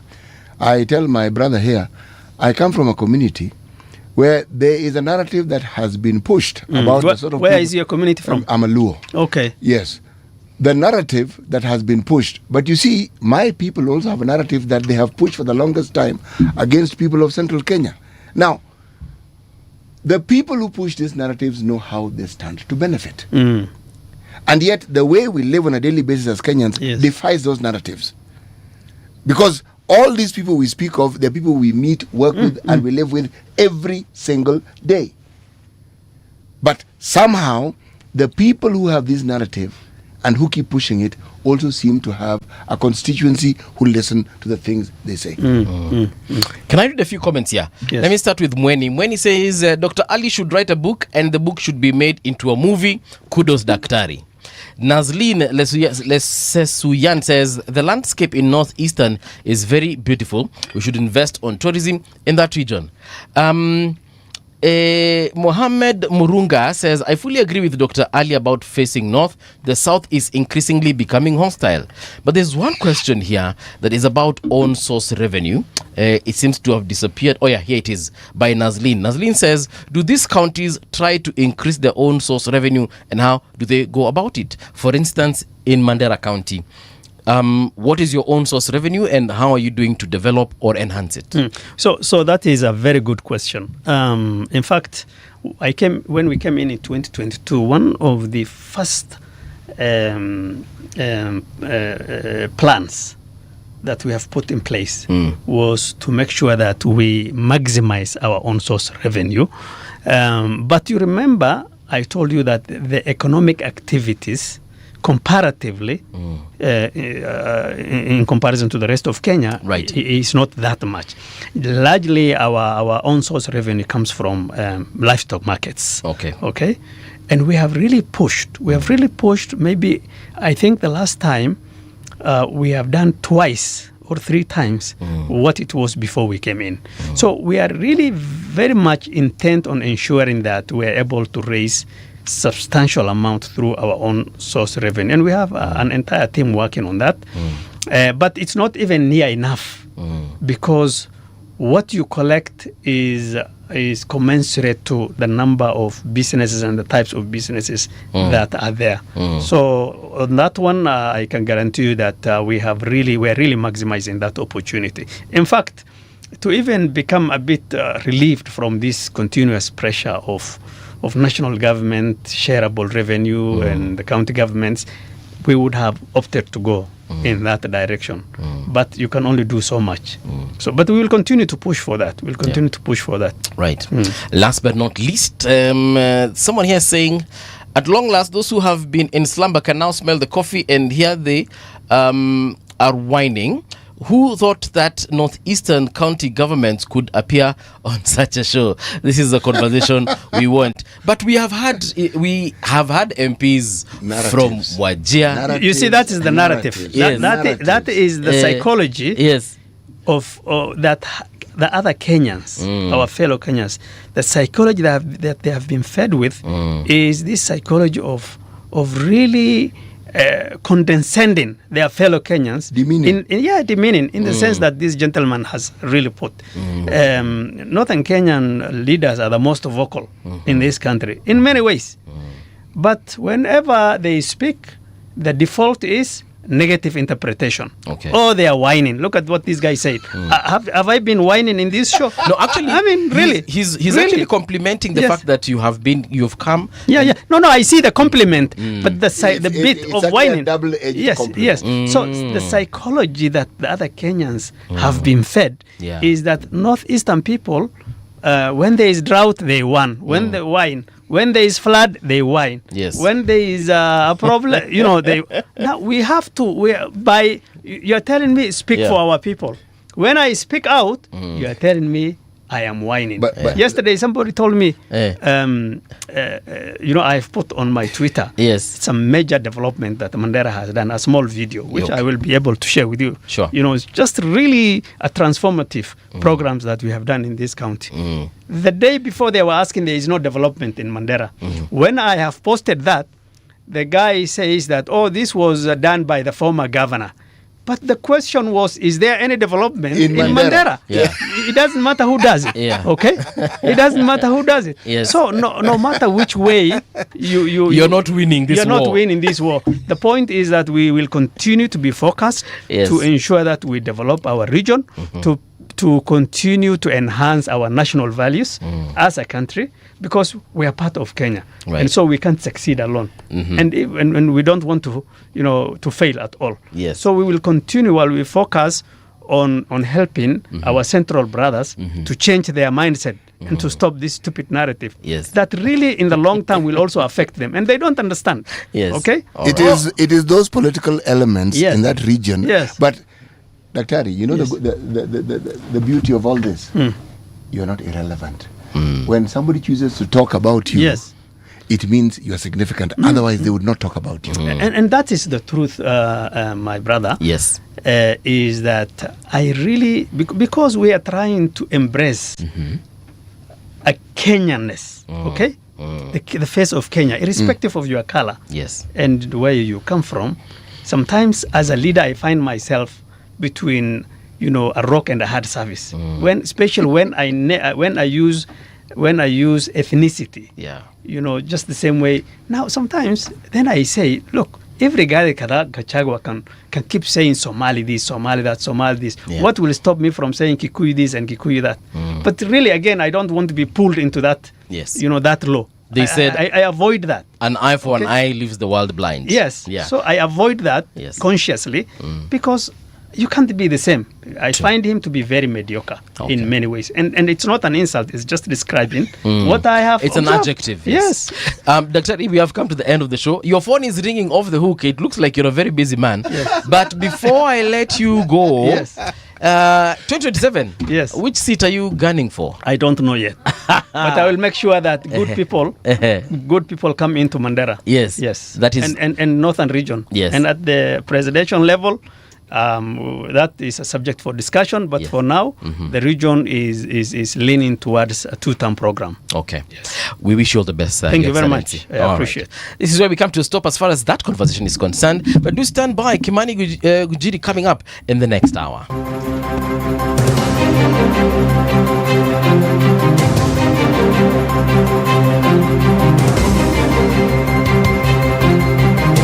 This is the Radio Generation News.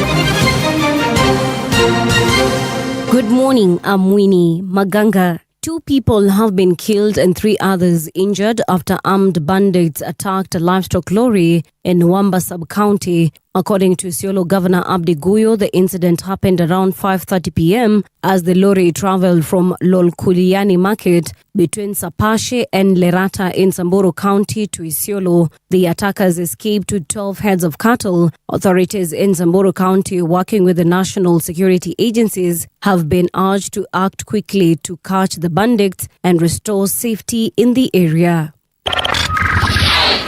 Global labor markets are facing persistent challenges, with nearly 186 million people expected to be unemployed in 2026 as young people and women continue to struggle to find stable work, according to a new report from the International Labour Organization. The ILO estimates that the global unemployment rate will remain at 4.9% next year, amounting to around 185.8 million people without jobs. This is an increase from 182.2 million in 2024, largely due to the steady growth of the work-age population worldwide. President William Ruto has told politicians criticizing the Nyota program to keep off, saying the initiative is meant to support young entrepreneurs. Speaking in Machakos on Thursday during the launch of Nyota Startup Funds for youth in Machakos, Kitui and Makueni counties, the president said young people will drive Kenya's transformation. He urged the youth not to allow politicians to use them to cause violence and instead focus on education, jobs and business to improve their lives. This is not politics. Hapa hakuna siasa. Kila mtu ataenda kutafuta siasa na kura yake mbali. Hapa tumekuja mambo ya biashara. Ninyi mnanielewa? Na ndio mimi nataka niwaambie viongozi wale wengine, please keep politics out of this program. Unajua kuna watu wengine wanaambia vijana, endeni kwa hiyo maneno, muende mchukue hiyo pesa, muharibu kwa sababu ni... Those are fools. Wale ni watu wajinga kabisa. Because not everything is political. Ama namna gani, my friends? Pelekeni siasa mbali. Provisional results from Uganda's presidential election show incumbent President Yoweri Museveni taking an initial lead with 61%, according to data released on January 15, 2026 by the Electoral Commission. Museveni has garnered 61% of the vote in the earliest bunch of results. His primary challenger, Robert Kagulanyi, popularly known as Bobi Wine, currently follows with 33%. Kagulanyi Centum Robert, NUP, 7,753 votes, representing 33.64% of the valid votes cast for the candidates. Yoweri Tuhaburwa Kaguta Museveni, NRM, 14,232 votes, representing 61.7% of valid votes cast so far. Venezuelan opposition leader Maria Corina Machado says that she presented a Nobel Peace Prize medal to President Donald Trump at a private White House meeting on Thursday. Trump expressed his gratitude in a social media post, saying the move was a wonderful gesture of mutual respect. The U.S. president has declined to endorse Machado, whose movement claimed victory in 2024's widely contested elections as Venezuela's new leader. I presented the President of the United States the medal of the Nobel Peace Prize, and I told him this. 200 years ago, General Lafayette gave Simón Bolívar a medal with George Washington's face on it. Bolívar since then kept that medal for the rest of his life. And that's the truth on Radio Generation. Good morning, I'm Winnie Maganga. The views and opinions expressed on this program are those of the guests and do not necessarily reflect the views of Radio Generation. Radio Generation assumes no responsibility or liability for the interviewee's views. This is Radio Generation. In the beginning, there was morning radio. But now there is Radio Generation's The People's Breakfast. Curious and bold, getting facts from the shadows. That's what it is. Now, as the city wakes and secrets stir, a bright new voice shines. The People's Breakfast. your morning, your voice, your journey. Good morning. Good morning, my neighbor. Welcome to the home of hard truths and bold insights, Radio Generation. Welcome back to Radio Generation. It is now 8 minutes past 9 o'clock. In Nairobi, we are on 88.8 FM. Mombasa, it's 90.7 FM. And if you're heading towards Garissa, it's 89.5. Ukifika huko tuambie maendeleo iko namna gani, because some people are telling us that it is not really looking good in that area. But we have just had a conversation here with the Deputy Governor of Mandera County, and he tells us that, oh my goodness, that place is absolutely great. But in the studio, we do have another politician, and I want to ask him if he's been to that particular area. Atuambie anaona kukoa namna gani. First of all, Mheshimiwa Kimani Gunjiri, good morning and welcome to Radio Generation once again. Happy New Year. Happy New Year. Yes. Thank you so much, wasikilizaji wetu wa New Generation. Yes. This station is very powerful. Very powerful. Right. And you have a mzee here. Yes. Who has a lot of wisdom. Indeed, you do have. I hear also you are not Gen Z, but you are, wewe ni mtu kwa Kiswahili tunasema makamu. Makamu ni kusema you are not the president. Yes. And you are not a minister. Wewe ni makamu wa rais. True story. Yeah, unaeleza mzuri. We are happy of you guys. Thank you so much. Yeah, this station is becoming very powerful. Right. In fact, many people have been working and who are asking, iko wapi? Katika Nairobi iko wapi? Si uwaoneshe kwa map tumali tuko. Hapana, lazima wanipe kitu kidogo na waoneshe pale. Spoken like a true business person. True Kenyan. Yeah, true Kenyan. That's how we do things. Otherwise, we are happy. Yes. We have received you this year in a good way. Right. And we are happy to work with you. And you're doing so well. So that you are talking with the Kenyans, with the people. You are talking with all the tribe, all the regions. Yes. So that we can be able to join them together, because we have to work together. We have no choice. Yes. Anybody thinks that he is special than the other one in this country. Yes. We were all brought by God here. We are all equal. True. It's just different of promotion. You have in this station, the president is there, tomorrow is another person. True. But we are all Kenyans. I like so that. that's why I preach peace. And for now, I'm reading and preaching peace. And even I want to remove this mzee from the station. We walk. You okay? Oh, I walk. I thought you wanted to sit there now. No. I want to get him. We walk. Okay. So that we can be able to preach peace. Well, I've never been actually stayed there, but I have passed that. The place you're asking me. The northeastern region. Northeastern. It is not bad. I think many people, even my friends, some of them, they are working there. We have many Kikuyus from Nakuru, Bahati. Yes. And they are there. They are doing business there. So it's a very potential place. I'll tell people, please try to discover what you can be able to do there. Yeah. It's a good place. Yeah. You know, in our language, in Kikuyu, women used to meet on the valley, carrying these things of going to look for firewood. Yes. So they are meeting there, they are going the other side to look for firewood. And the others are looking the other side. Right. So one of us asked them, which side does have firewood? Because this one are going this way and they are going to come with firewood. Yes. This one are going this way and they are going to come with the firewood. That's the same, even the in Kenyans, where we are. Everywhere there is firewood. Everywhere there is good business. Good. Go there and make peace and make business. The former DP, Rigathi Gachagua, had a few things to say about that region, touching on development, corruption and other issues, especially on matters to do with the development. What do you think? Well, I don't know, but sometimes I'm a bit harsh because of my age. Yes. Because I'm reaching somewhere, I would not like to discuss some of the people because it gives me emotion. Because when you fight with everybody, you are fighting with Somalis, you are fighting with your own people in Central, you are fighting with your own parties in Central, you are fighting with the president. Let now there have been the coalition together, fighting Kalonzo. You know, there is something not normal. And we need to check properly this person. Because you cannot measure tribe, wherever they are in Kenya, they are good people. Yes. They're just doing business. Let me tell you, you have never seen aggressive people like Somali. Very aggressive. And if you want to do the competition of business or anything, go hire people who knows that kind of the business. If you want farming, just go and look where Kikuyus are. Where they do coffee, they do tea, they do all those things. Yes. If you go in the Western, there is what God has given them.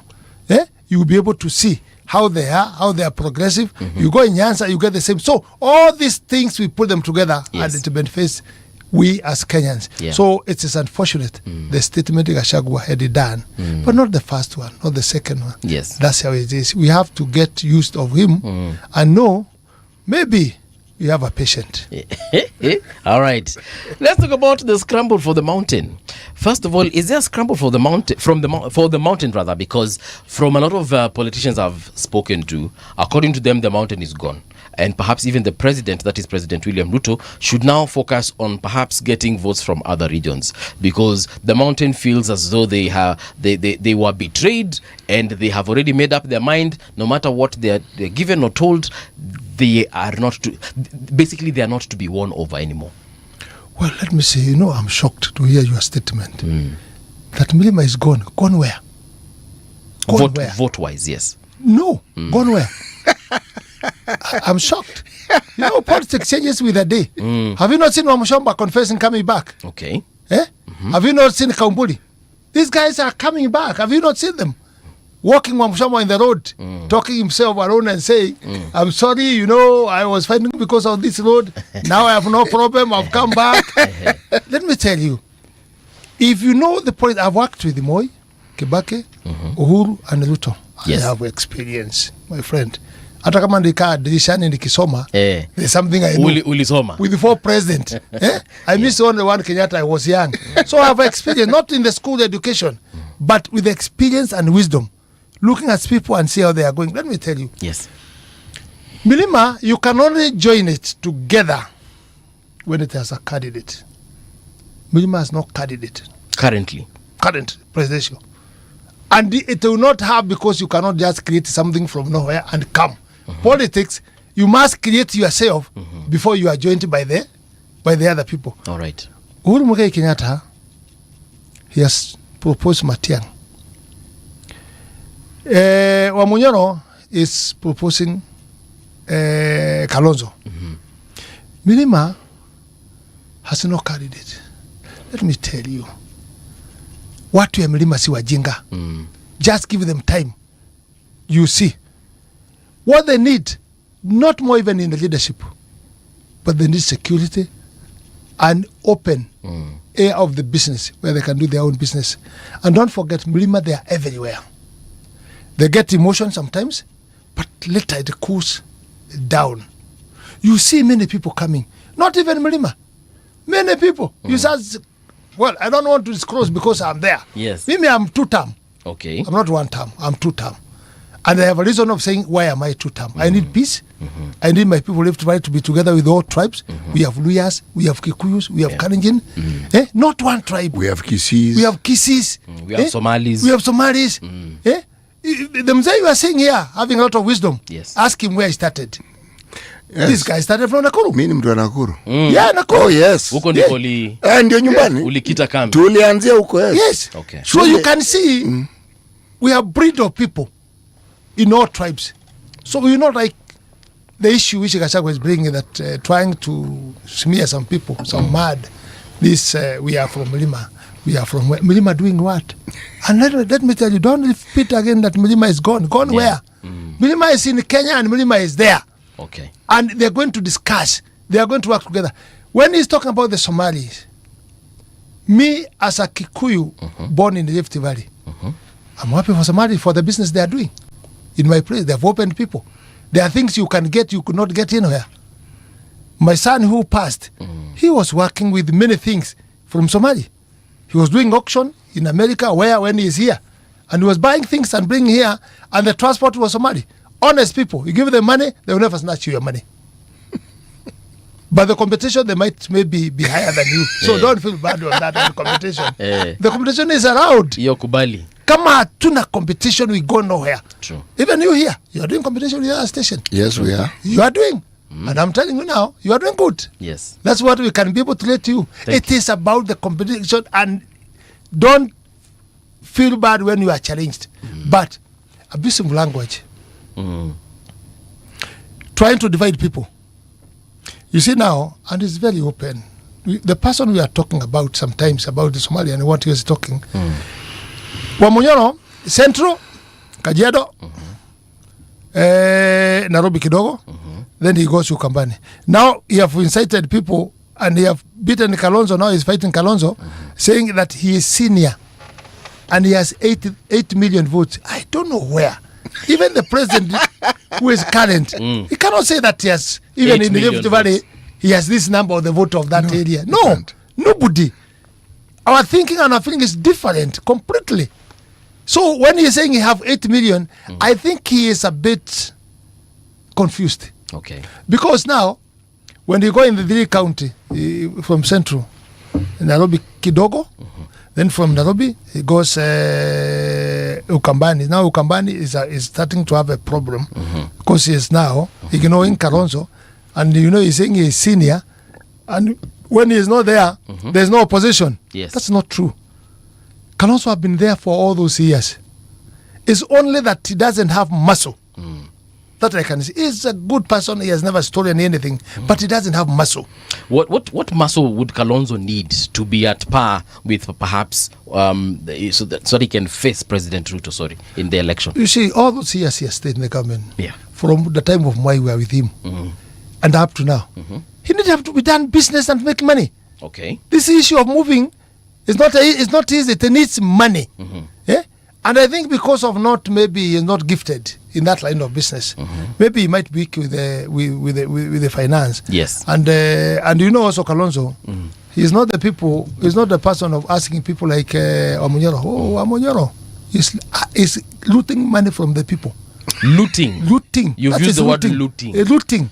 Currently as a DCP leader when he was DCP. Okay. Before it was the worst, but now it's directed to the people who want to buy. You want to buy for governor? It's 10 million. And bring 2 vehicles. You want to buy for this MP? You have 5 million. And people are taken by the emotion, thinking that when you give that, the areas he is saying that he's controlling, people think we are going to be elected there. Mheshimiwa, what you're saying is, are you saying as a matter of this is what usually happens, or this is what is happening? Exactly what is happening. You've had with the people collecting money, and now the fight which he has, is coming down very fast because he asked this Mose, you want to buy? Okay, 3 million or 5 million. Then the same constituency he will come and see him. You want to buy there? Okay, 5 million. So from then the next day when he's going somewhere in the church or somewhere, he leaves him there. He goes with you. Then the fight starts. So in the same constituency, assuming this is a constituency, yes, we both want the governor seat. Yes, he will take 5 million from this one, 5 million from this one. Yes, and this I'm telling you, it's not politics. I cannot lie. I've been with him myself. Because if it is true what you're saying, Mheshimiwa, then that is outright robbery. That's what I told you. It's actually called extortion. Extortion. No, extortion ni ile nimekulazimisha because... No, umelazimishwa because someone is telling you that I have control of this area. Yes. If you think you want to have a say, you have to give me this. He's extorting you. Yes. You're actually being told, if you don't give me money, you will not go anywhere. That's extortion, Chief. You remember how he started a long time ago, because also the other person I expression about it is the guy of Mulanga who is the one who did Nyoro. The issue of the politics in Central, and the issue of the problem between many problems we are having now in Milima, it was brought by Dede Nyoro. How so? Let me tell you, I'm a man of the truthful person, not like him. Okay. Me, I'm truthful person. By all means. By all means, because, he said, America mitego State House. Lounge. Nakumbuka hiyo kitu. Lakini nakumbuka, mitego inakaaga ikiangaliwa. Itaweza teguka ama mtu aende abadilishe njia ya kutega. He didn't take care of that. Then, akategwa. I don't know to say who, but I know hiyo mtego iliteguliwa ikategwa pale nyingine. Yeye. So ilikuwa imewekwa hapa ikatoleka ikawekwa hapa. Ikamtega. Yes. Okay. Na psychological wakasoma ni mtu ya hasira. Na ni mtu wa kukasirika. Na ni mtu wa kulipuka. Yes. Kuongea mambo. Yes. Wakabeba Dede Nyoro. Dede Nyoro akapewa helicopter. You remember when he was going all over with the helicopter? I remember. Carrying MPs of Central. Going with them Rift Valley and other areas, wapi, Nyanza, na huko naye wajumbe wanatengenezwa. You know wajumbe they like money. Akifika huko anaambiwa, wewe, you can be running mate of the president. That thing went. And they knew Gachagua ni mtu wa hasira. And when he had that, he could wait to those people and write the karatasi and wait for them. Stupid, useless person. Munafikiri munaenda wapi? You'll never be elected in Central. I'm the one who is in charge in Central.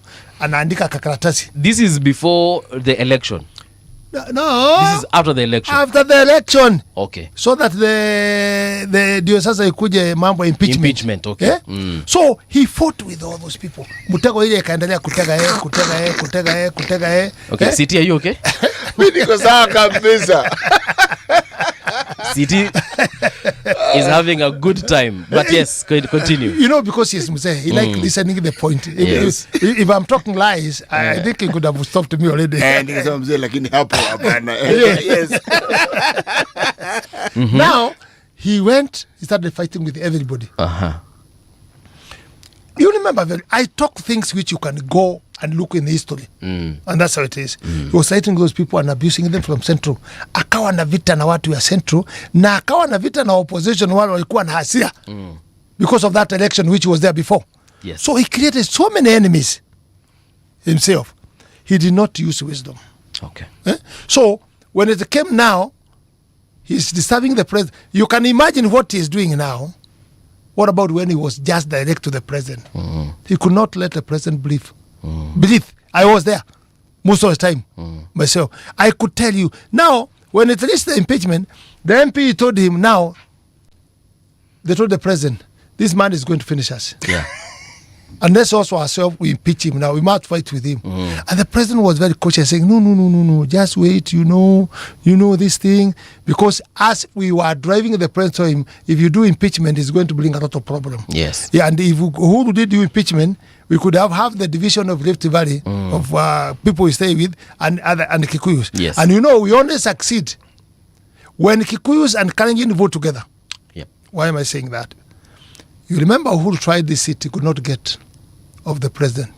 When he joined with Ruto, he got it. When Ruto joined with the Kikuyus, he got it. Because of the number of the vote. Okay. Now, Gachagua did not realize he need to be humble to the president. He thought that they are in the same level. Yeah. And let me tell you, because I'm also teaching you, because I can see you also young, and young people are and I'm listening learning to a me. lot. You see this Mzee here? He has made what he has up to where he is. If you are the son, or he brings you near, don't joke with him on what he's doing in his own things. Ati umetoka kukula wapi? Kwa nini umekula nyama leo? Kwa nini umekuona sijui unatembea na unaonekana na mama fulani mkitembea? Let me tell you, the fight you are going to get. Ni laana. Wacha mzee afanye kazi yake. Wewe achana na mzee. Don't follow mzee. Amezaa wewe, amesomesha wewe. Do other things. So the president appointed Gachagua, look for your own business and do your own things, not disturb him. So that one made him to be not popular in Central. And I ask you, he knew how to manage. If we got all the MPs of Central, they could have defended him. But he fought with them, knowing also the opposition was there. They did not like him because they wanted to be in to make a president with the former leader Odinga. Right. The person who fought them, they know it's him. So he created so many enemies. So when he was being taken Kichinjio is the parliament. Yes. Yeah? And the knives were just being done. Wow. Zilikuwa zimenolewa wapi nyama. Others were in the kitchen making fire. Yeah. So Gachagua, because of his statement, even now, he's my brother. Because he comes from Central. Me, I come from Rift Valley, but we talk the same language. But I'm also advising, don't talk too much. Okay. The things you are doing, be careful when you are talking.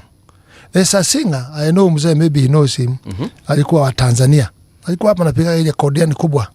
Alikuwa kawimbo anaikuwa anasema, ulimi ni kidu kidogo sana.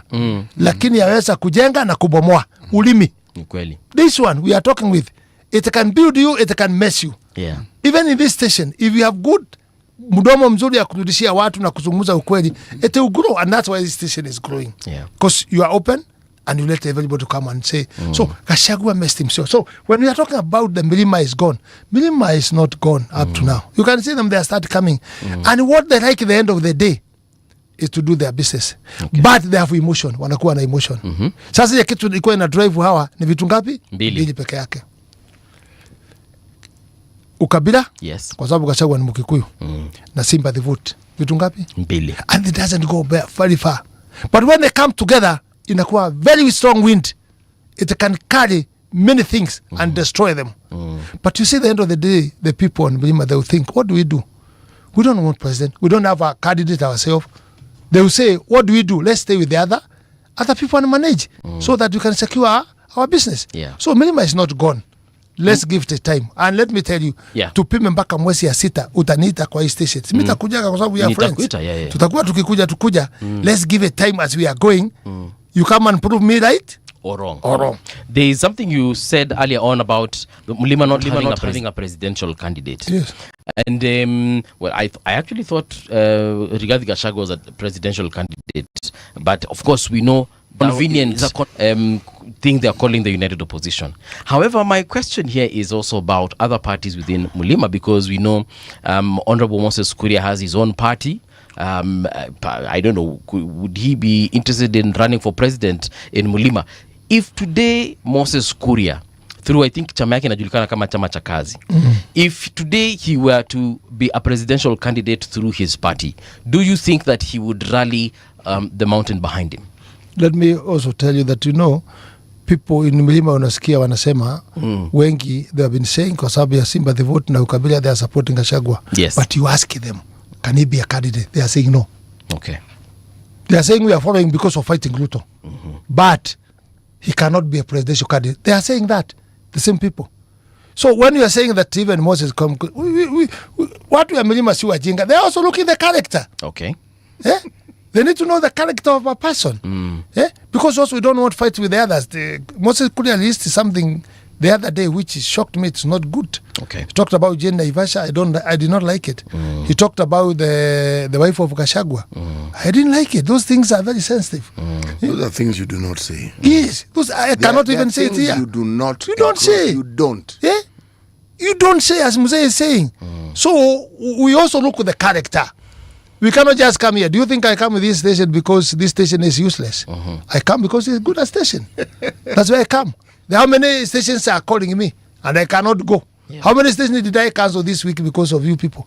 Right. Because I like here the transparency and you also talk good things and ask good questions. But the other stations ni ya ukabila, ni ya ukabila tu, labda wende hapa usungumuza duka hii. Yes. Some of them also, they have a problem. I tell you the difference of you. If I come here and I'm very popular in this radio, they will come and bribe you not let me come here. Stations which we have today. They do that? Yes. Okay. I've been done that in some stations. I've not gone for 6 months. How much do they give? Yeah. that one it depends. It's on a light note. It's on a light note. No, it depends, which is not good. Yes. And I beg you, please don't agree anybody coming to say so and so may not come here. The musician you were talking about was a gospel artist who was called Faustin Munishi. Yeah, Munishi. Yes. That is the thing. Very popular. Very popular. So ulimi is a very dangerous thing. So myself, I would like how we can be all Kenyans work together and respect each other. Neither unazo, neither hauna. Wacha tukae na heshima. Because like now, nobody knows what I ate when I was coming. Maybe in popular ndoma, maybe I took ndoma. Or maybe you had pizza. No, I don't take pizza. I just said maybe. Yeah, maybe. Well, you're ndio mtu wa pizza. Yeah, pizza. Yeah, I know when he's mentioning that. Why? Yes. You take pizza. Pengine nimekula black tea. Black tea. Sababu tena sasa pale imefika sitaki mafuta, sitaki maziwa, iko na mafuta. But there's somebody, maybe that one of you at pizza, maybe 200. Maybe mango doma, maybe 30 shilling. Right. There's somebody has taken breakfast today of 10,000. today. Yeah. But when you come in front of God, you're the same. Nobody knows you have eaten. Even now, I don't know what Musa have eaten. Yeah. You don't know what I've eaten. Maybe you have taken visa. Nobody knows. But we are all the same. So let's agree. Na wivu tuache. Okay. Mambo ya wivu tuachana naye. Do you know what is interesting? You know, as you're speaking, my mind has gone back to my childhood in Nakuru. Nakuru was in many ways a melting pot of very many communities. Very many. Yes. Now, and Nakuru is probably the example of what politics or negative politics, not ethnicity, negative politics. Because I personally do not subscribe to this view of what people refer to as negative ethnicity. I know I'm a Kenyan. There is nothing wrong by someone identifying themselves with their community. Absolutely nothing. In fact, the beauty of this country is that diversity. That's the beauty. And if people can understand the differences and get along, that is a wonderful thing. It means you're growing. Yes. You're accommodating differences. You're accommodating diversity. Okay? This homogeneous nonsense that people talk about as though because we are Kenyan, we will all be the same. No. Being the same isn't the issue. A country that has an opportunity for everybody is a country that doesn't care which community you come from. Exactly. Now it's up to you. Yeah. As I say, bidi yako. Now, anyone who propagates a narrative that focuses on a community or focuses on a class, now that is a person who has no interest whatsoever, if they're a politician, in uplifting the lives of those who are economically disadvantaged. Because you can't have a situation in a country where you have some people, as he says, who may have breakfast that if you look at the value of the food, maybe 10,000 shillings, and yet there are people who do not know what they're going to eat today. They have no idea, none whatsoever. None. And they're in this same country. Yes. Okay? And maybe their life was not always that way, but circumstances have changed and they now find themselves in that position. And there are many. Now, when you have a situation where you have politicians who all they do is talk about other politicians and talk about what they are, not what they will do. The narrative that specifically focuses on how they're going to change the lives of people, especially those in our community who are disadvantaged, is completely absent. Oh, we are the united opposition. This government doesn't know what it's doing. Fine, we accept. What do you know? Tell us what you are going to do. Specifically. Again, my focus is these people in Kenya who do not have the means to even survive a day. How do we remove them from this situation? And you know, my brother, yes, the problem we have and all this confusion, it's brought by politician. It's politician, nothing else. Because today you say this, he cannot stand constituency saying straight away this, what I believe, this, what I believe. You know, there are some people who will know they stand for what. All through, you know what they stand for. Let me ask you, Ednah now is challenging the government. Yes. Who passed finance bill? He's the one who actually came up with it. He came with it. Made Kenyans, youth, Gen Z, died because of his budget. And he was there. It was taken to the president when the president heard that now these things are coming worse and the death and everything. When he was in Nyahururu in the church of ECK, he said, I'm happy because I've seen Gen Z young people, they are thinking about their country. So I'll consider to listen about this finance bill. When he called them with the parliament, that's what I'm telling you, politician, my friend. If you don't elect a good politician, we are going to be in a big problem. They came behind him, being happy that he is coming to confirm the finance bill. Yeah. Aliwaruka ama hakuwaruka? Aliwaruka. Walikuwa yes, akaenda no. Akawacha kwa moto. And they clapped their hands when he rejected. And those people have principle. They don't have principle. We need good politicians, and that's what we should talk more about. If you want, just go fast where you are. Make sure you have a good MCA.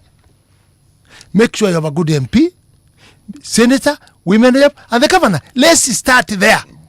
But now we are carried by emotion of who can be a president. It doesn't matter first.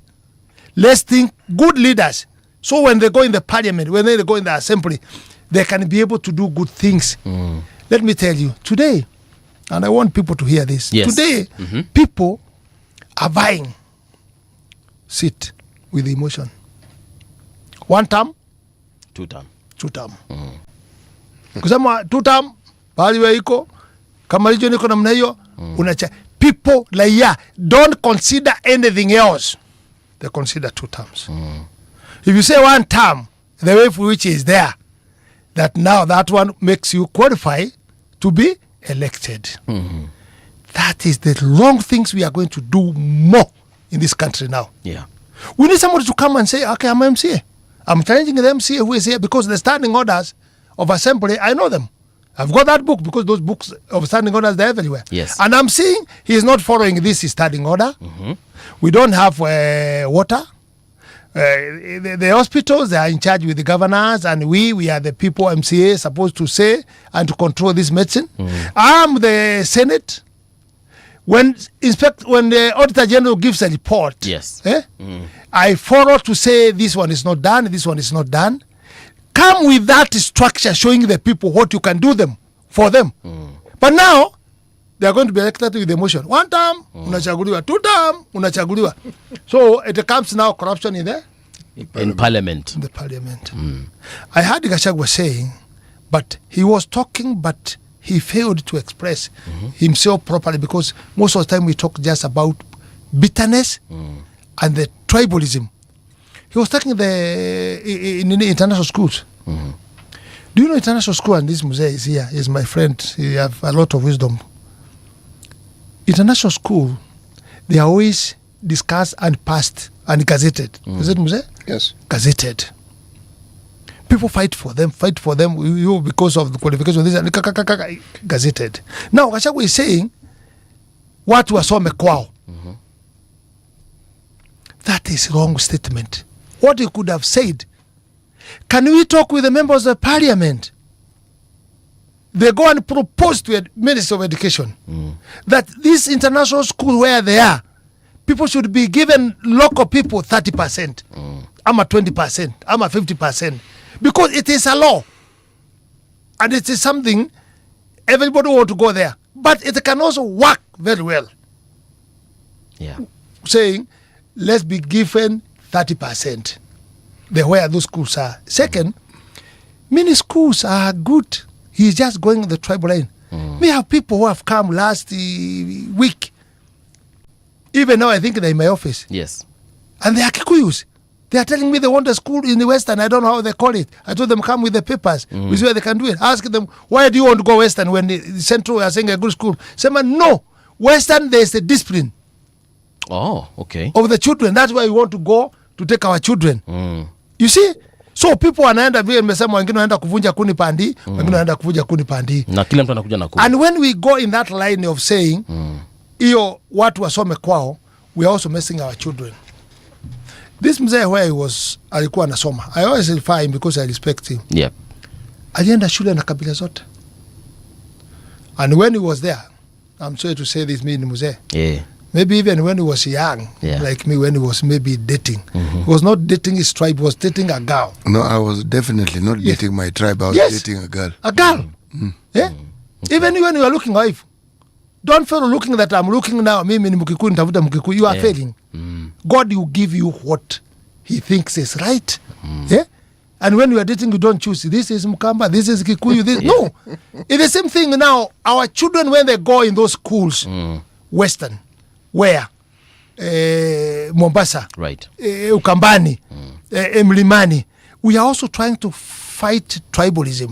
Because watu wengi, tunasema sisi kwa Wakikuyu, hata Waluya pengine, wanakuwa na Wakamba namna hiyo. Mtu mmesoma na yeye, urafiki na kuwaga hapo. For sure. Mtu mlitaiji na yeye, urafiki na kuwaga hapo. You know, you always remember, so tulikuwa nasoma na yeye. You know, hata ukienda kwa maofisi, unakuta, ukikumbusha hiyo, maybe you help you. As a friend, umefanya kazi, umesoma na yeye. So those things, pahali watoto wanakutana wote, na wanasoma pamoja, is also killing tribalism, which we are trying to fight with in this country. Lakini old generation of politician, we are still dividing people. But mheshimiwa, so umesema ni Mungu akinipatia mborana niende na hiyo venye hivyo. Of course. Haya. Yes. This whole issue of tribalism, hata nyinyi politicians, you only weaponize it. In your own cocoons, friendships, and even the people that you do business with are not necessarily for you. For example, you're a Kikuyu. I'm sure you don't only transact with Kikuyus. No. I'm sure you don't only transact with people from Nakuru County. You transact with everyone. Yes. But when it comes to election time, you weaponize this whole issue of not just election time, even right now, when the atmosphere is politically charged, politicians will always weaponize ethnicity. But my friend, maybe if you got me right, I confessed that. Yes. First thing before we discuss, I told you this country is messed by politicians. Because you want to be elected, you must go on cocoon where you come from and incite them against other people who are there so that you can be able to be elected. And that's why you can see me and follow my record. Me. Yes. I don't, my manager, Olubao. This is when you were campaigning? No. My years in Nakuru when I was there. Okay. My manager, Collins, CDF. Okay. Mtu yangu alikuwa Peter Check. Peter Check was for communication. Are those not people from Nyanza? Two of them. My manager was a Luo in the farm. My manager of a school was a Luo. Okay. Because I also have problem with our people working with. Which problem? Wanakucholea sana. Let's talk the truth, eh? But you see, these people from Nyanza, if they trust you and you give them all powers to do their job, yes, they will work for you very well. They work for you very well. You know one of the things about the history of this country, if you looked at what it is that was the thinking behind what you call national schools, it also followed when it came to work in the civil service. You were never posted to the area where you came from. No. Even when those of us who are graduating from the university in the 80s, and it was just one university, so there's no university, kwa moja tu, you were not taken to where you come from. You were taken to a completely different place. Yes. The government had a very clear understanding of ensuring that people get to know how other Kenyans live. Yes. And even when you look at the national schools, there were national schools, then provincial schools. The category has just gotten different names, but it's the same.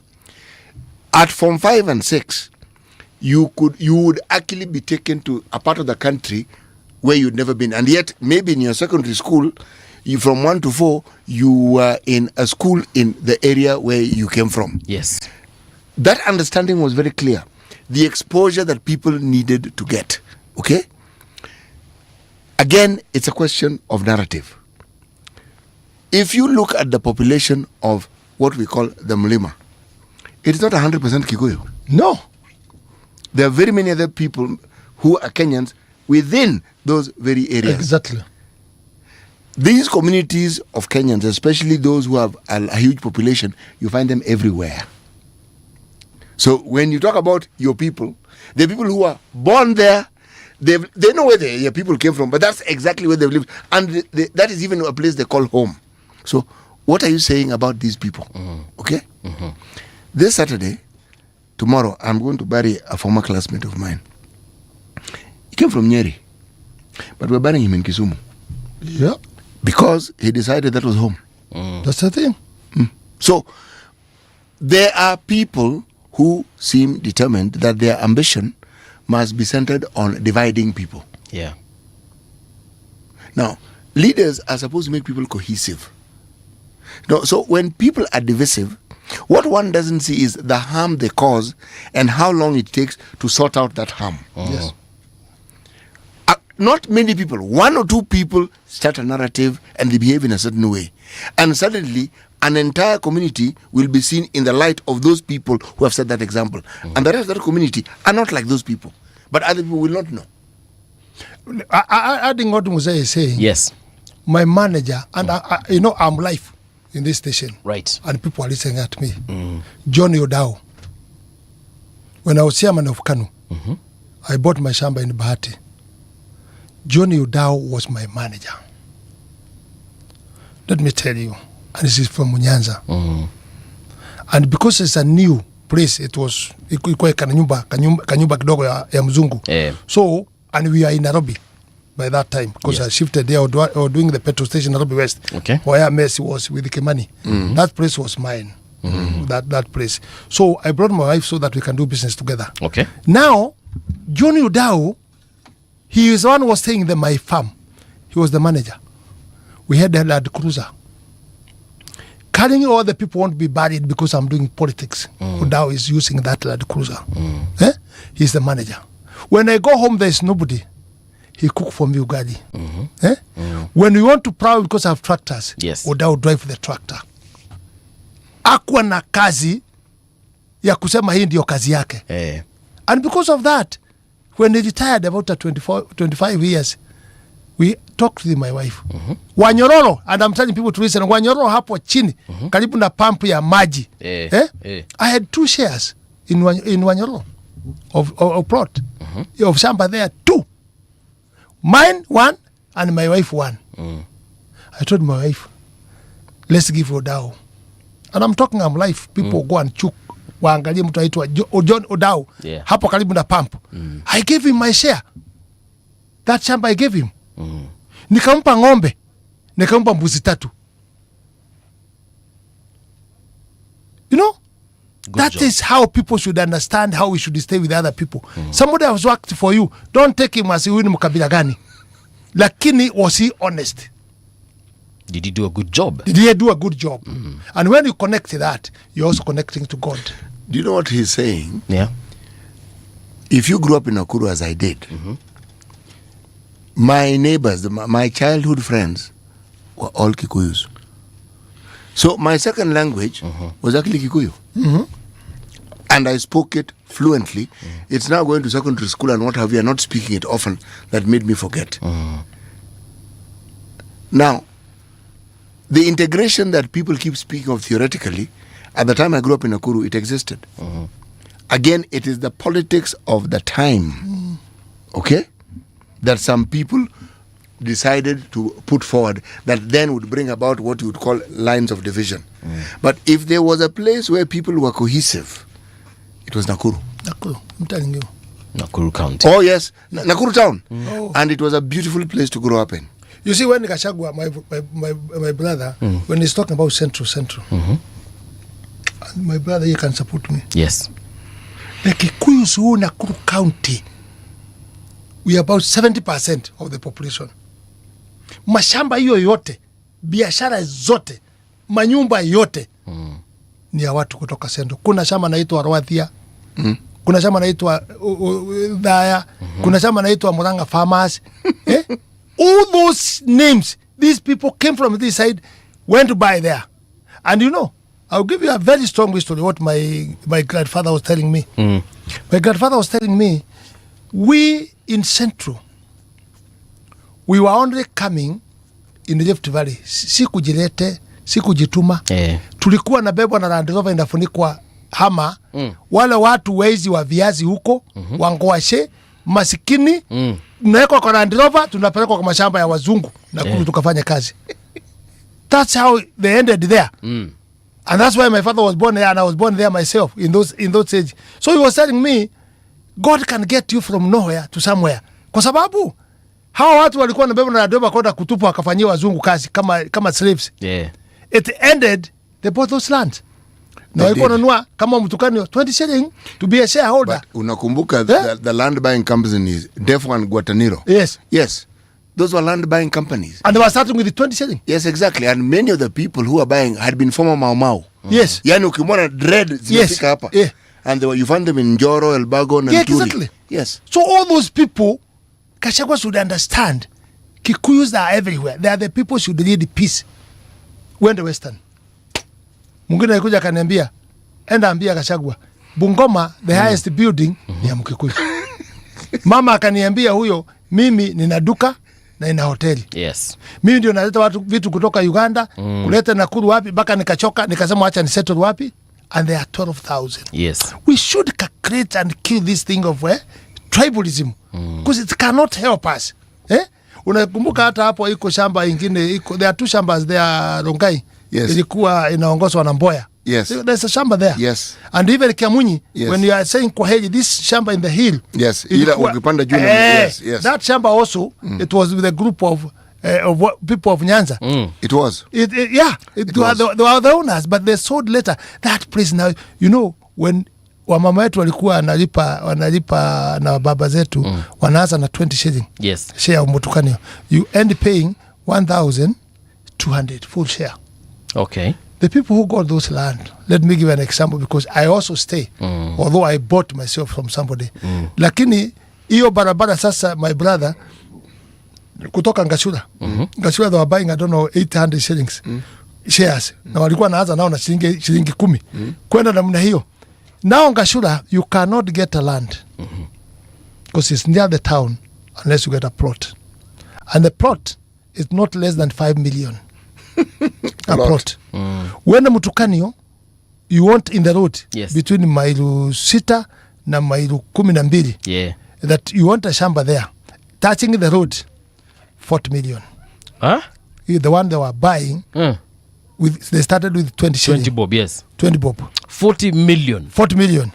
Pesa ya Kenya. Ya Kenya. But let me tell you Kikuyus how they are putting themselves in the problem. The time of Moi, you remember, this man is for history. Yeah. What happened when Kenyatta got old? Walitaka kubadilisha katiba. Sindio?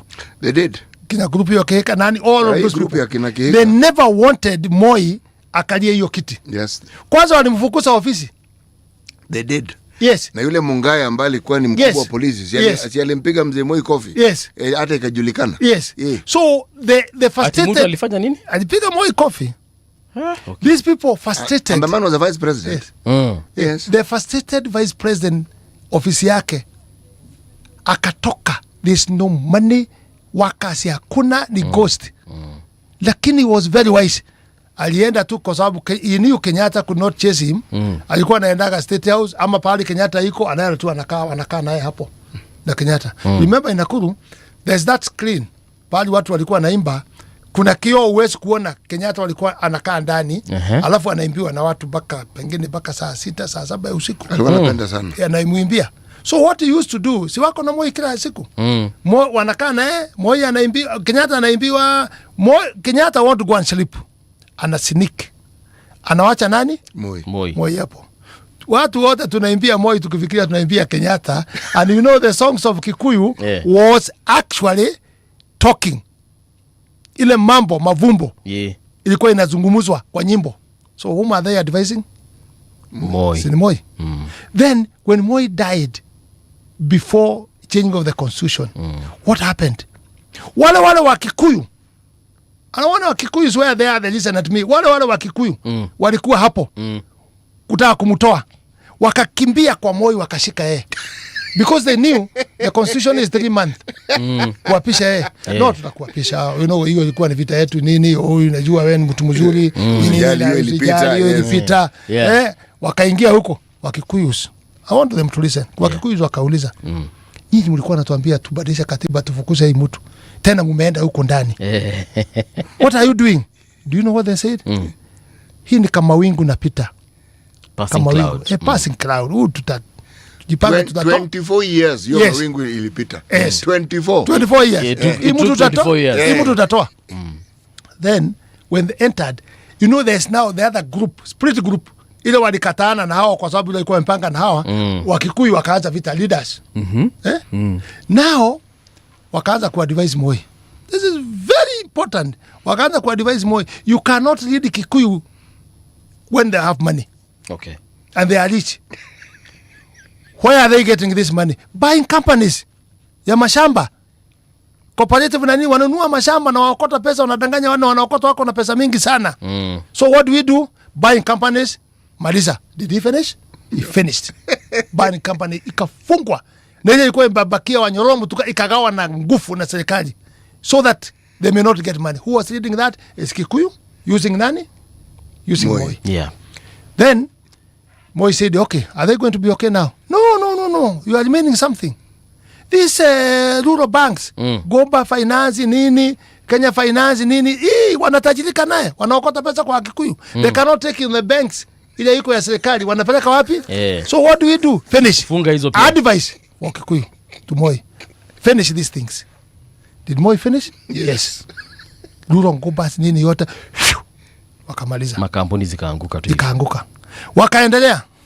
Moi akataimu anasema sasa the next thing hii watu ile kama wengi walisema ni mimi wataondoa. So lazima nijipange sasa. Ile grupu ilikuwa nje imepigwa na hii grupu wako naye akawaita ndani kina Mwenje kina nani wakaanza wimbo walikuwa naimba wimbo gani sijui fake sijui nani walikuwa nasema namna hiyo. Si walifukuza hii watu yote. Sasa wakaenda wale walikuwa nje wakarudi wapi? Ndani. Kikuyu should understand. Right. We are repeating the same things. The mistake. The mistake. Hii tunaongozwa na Gachagua. We are going the same thing. Why coming out from the government? Why? Tuko na minister 8. Ukiongeza Kidiki tuko na 9. Central Bank ni yao wako huku kama ni ukubwa anataka. Kama Uthuge. Ni mtu anatoka hapa Muga hapa. Hapo Muga. Yes. Haya, treasury ilikuwa nani? Si ulikuwa yule former governor Muranga? Yes. Although ametoka sasa, he was there. Inspector General ni nani? Kanja. Mkubwa ya jeshi ni nani? Pia ni mtu wa Central. Si mtu wa Central. Haya. Ma-PS ngapi? 17. Haya, ni nani Chief Justice? Sio mtu wa Mlima? Ni nani alikuwa Attorney General? Si mtu wa Mlima? Sasa mnapigwa filimbi Gachagua kukosana na president. Tunapigwa filimbi watu yote ya Central waende opposition. Doing what? They were given 50% of the government of Ruto. And that's why I support him now because nilihesabu nikaona alikuwa amepea hawa 50%. What ministers 8 na huyo. Ilikuwa nusu mkate ya maana. Yes, when himself in the left he had only 2 ministers. He gave them everything. Tunatoka tuende wapi? Let me assure you, and this is a statement, ile nataka iende kwa historia. There is no any other time watu ya milima watapata share ile walikuwa nayo kwa serikali. Because now people have realized shares are very important. Na Gachagua ndio aliongea mambo ya shares sana. So every tribe is coming. Wanataka shares. And Ruto is saying the same thing. Do you know the politics of this time how it will go? Joho, Mombasa na watu yenyu na nini. What do you want? You want 2 ministers? We want APS? We want ambassador? You want what? Okay, that's how many? Tuandikiane, that is 30%. Will you deliver that? 30%. Ile watu wakienda huko hapigi Ruto campaign. Wanapiga ile kitu wanafanya nini? Ile wamekuwa promise. Yes. Ata divide na mlio Turkana. What do you want? Like now Turkana, there is no vote of opposition. Turkana, hakuna. I met with some of MP tulikuwa na hao wakaniambia sasa the president have gone above what we are suspecting as ideas is ministers MP wote wale walinguka wako kazi. Hii mafuta ilichimbwa huko. Do you know people are saying maybe there was ignorance kwa mafuta nini? Do you know what happened? Unajua mafuta nakujaga juu ya maji. So the water went down. Pump haiwezi kufikia. Umesikia wakati alienda huko siasa tukana akasema maji itatoka Kerio Valley na itafanywa na jeshi. Kukuja baka hapa tuingize chini mafuta ikuje juu na hii maji nyingine mkunywe. They said now we are giving 25%. Why should we go outside? Mheshimiwa, wakati umeisha. I love the history lesson. And I think now you've given me food for thought and I will go thinking about it. Thank you also for the kind words you said about your generation. We truly appreciate the fact that you appreciate the work that we do here. So asante tena sana. Leo ni Friday. Sijui umesema hiyo shamba kuna ng'ombe umeuchinja mahali tukakule. Ng'ombe itakosa namna gani? Sisi ni watu ya nyama. Na muambie sana Kalonzo. Asimame na mguu yake. Ataingishwa shida na Gachagua. Kwa sababu Gachagua akianza hiyo mambo anafanya ya kupiga watu wengine ina reflect nani? Kwa Kalonzo. So he is losing for nothing. Kalonzo I'm sure amesikia. We leave in the safe hands of Rania Abdi and Lady Mathai coming up in the next few. Right now though, it's a Friday. Tujienjoy.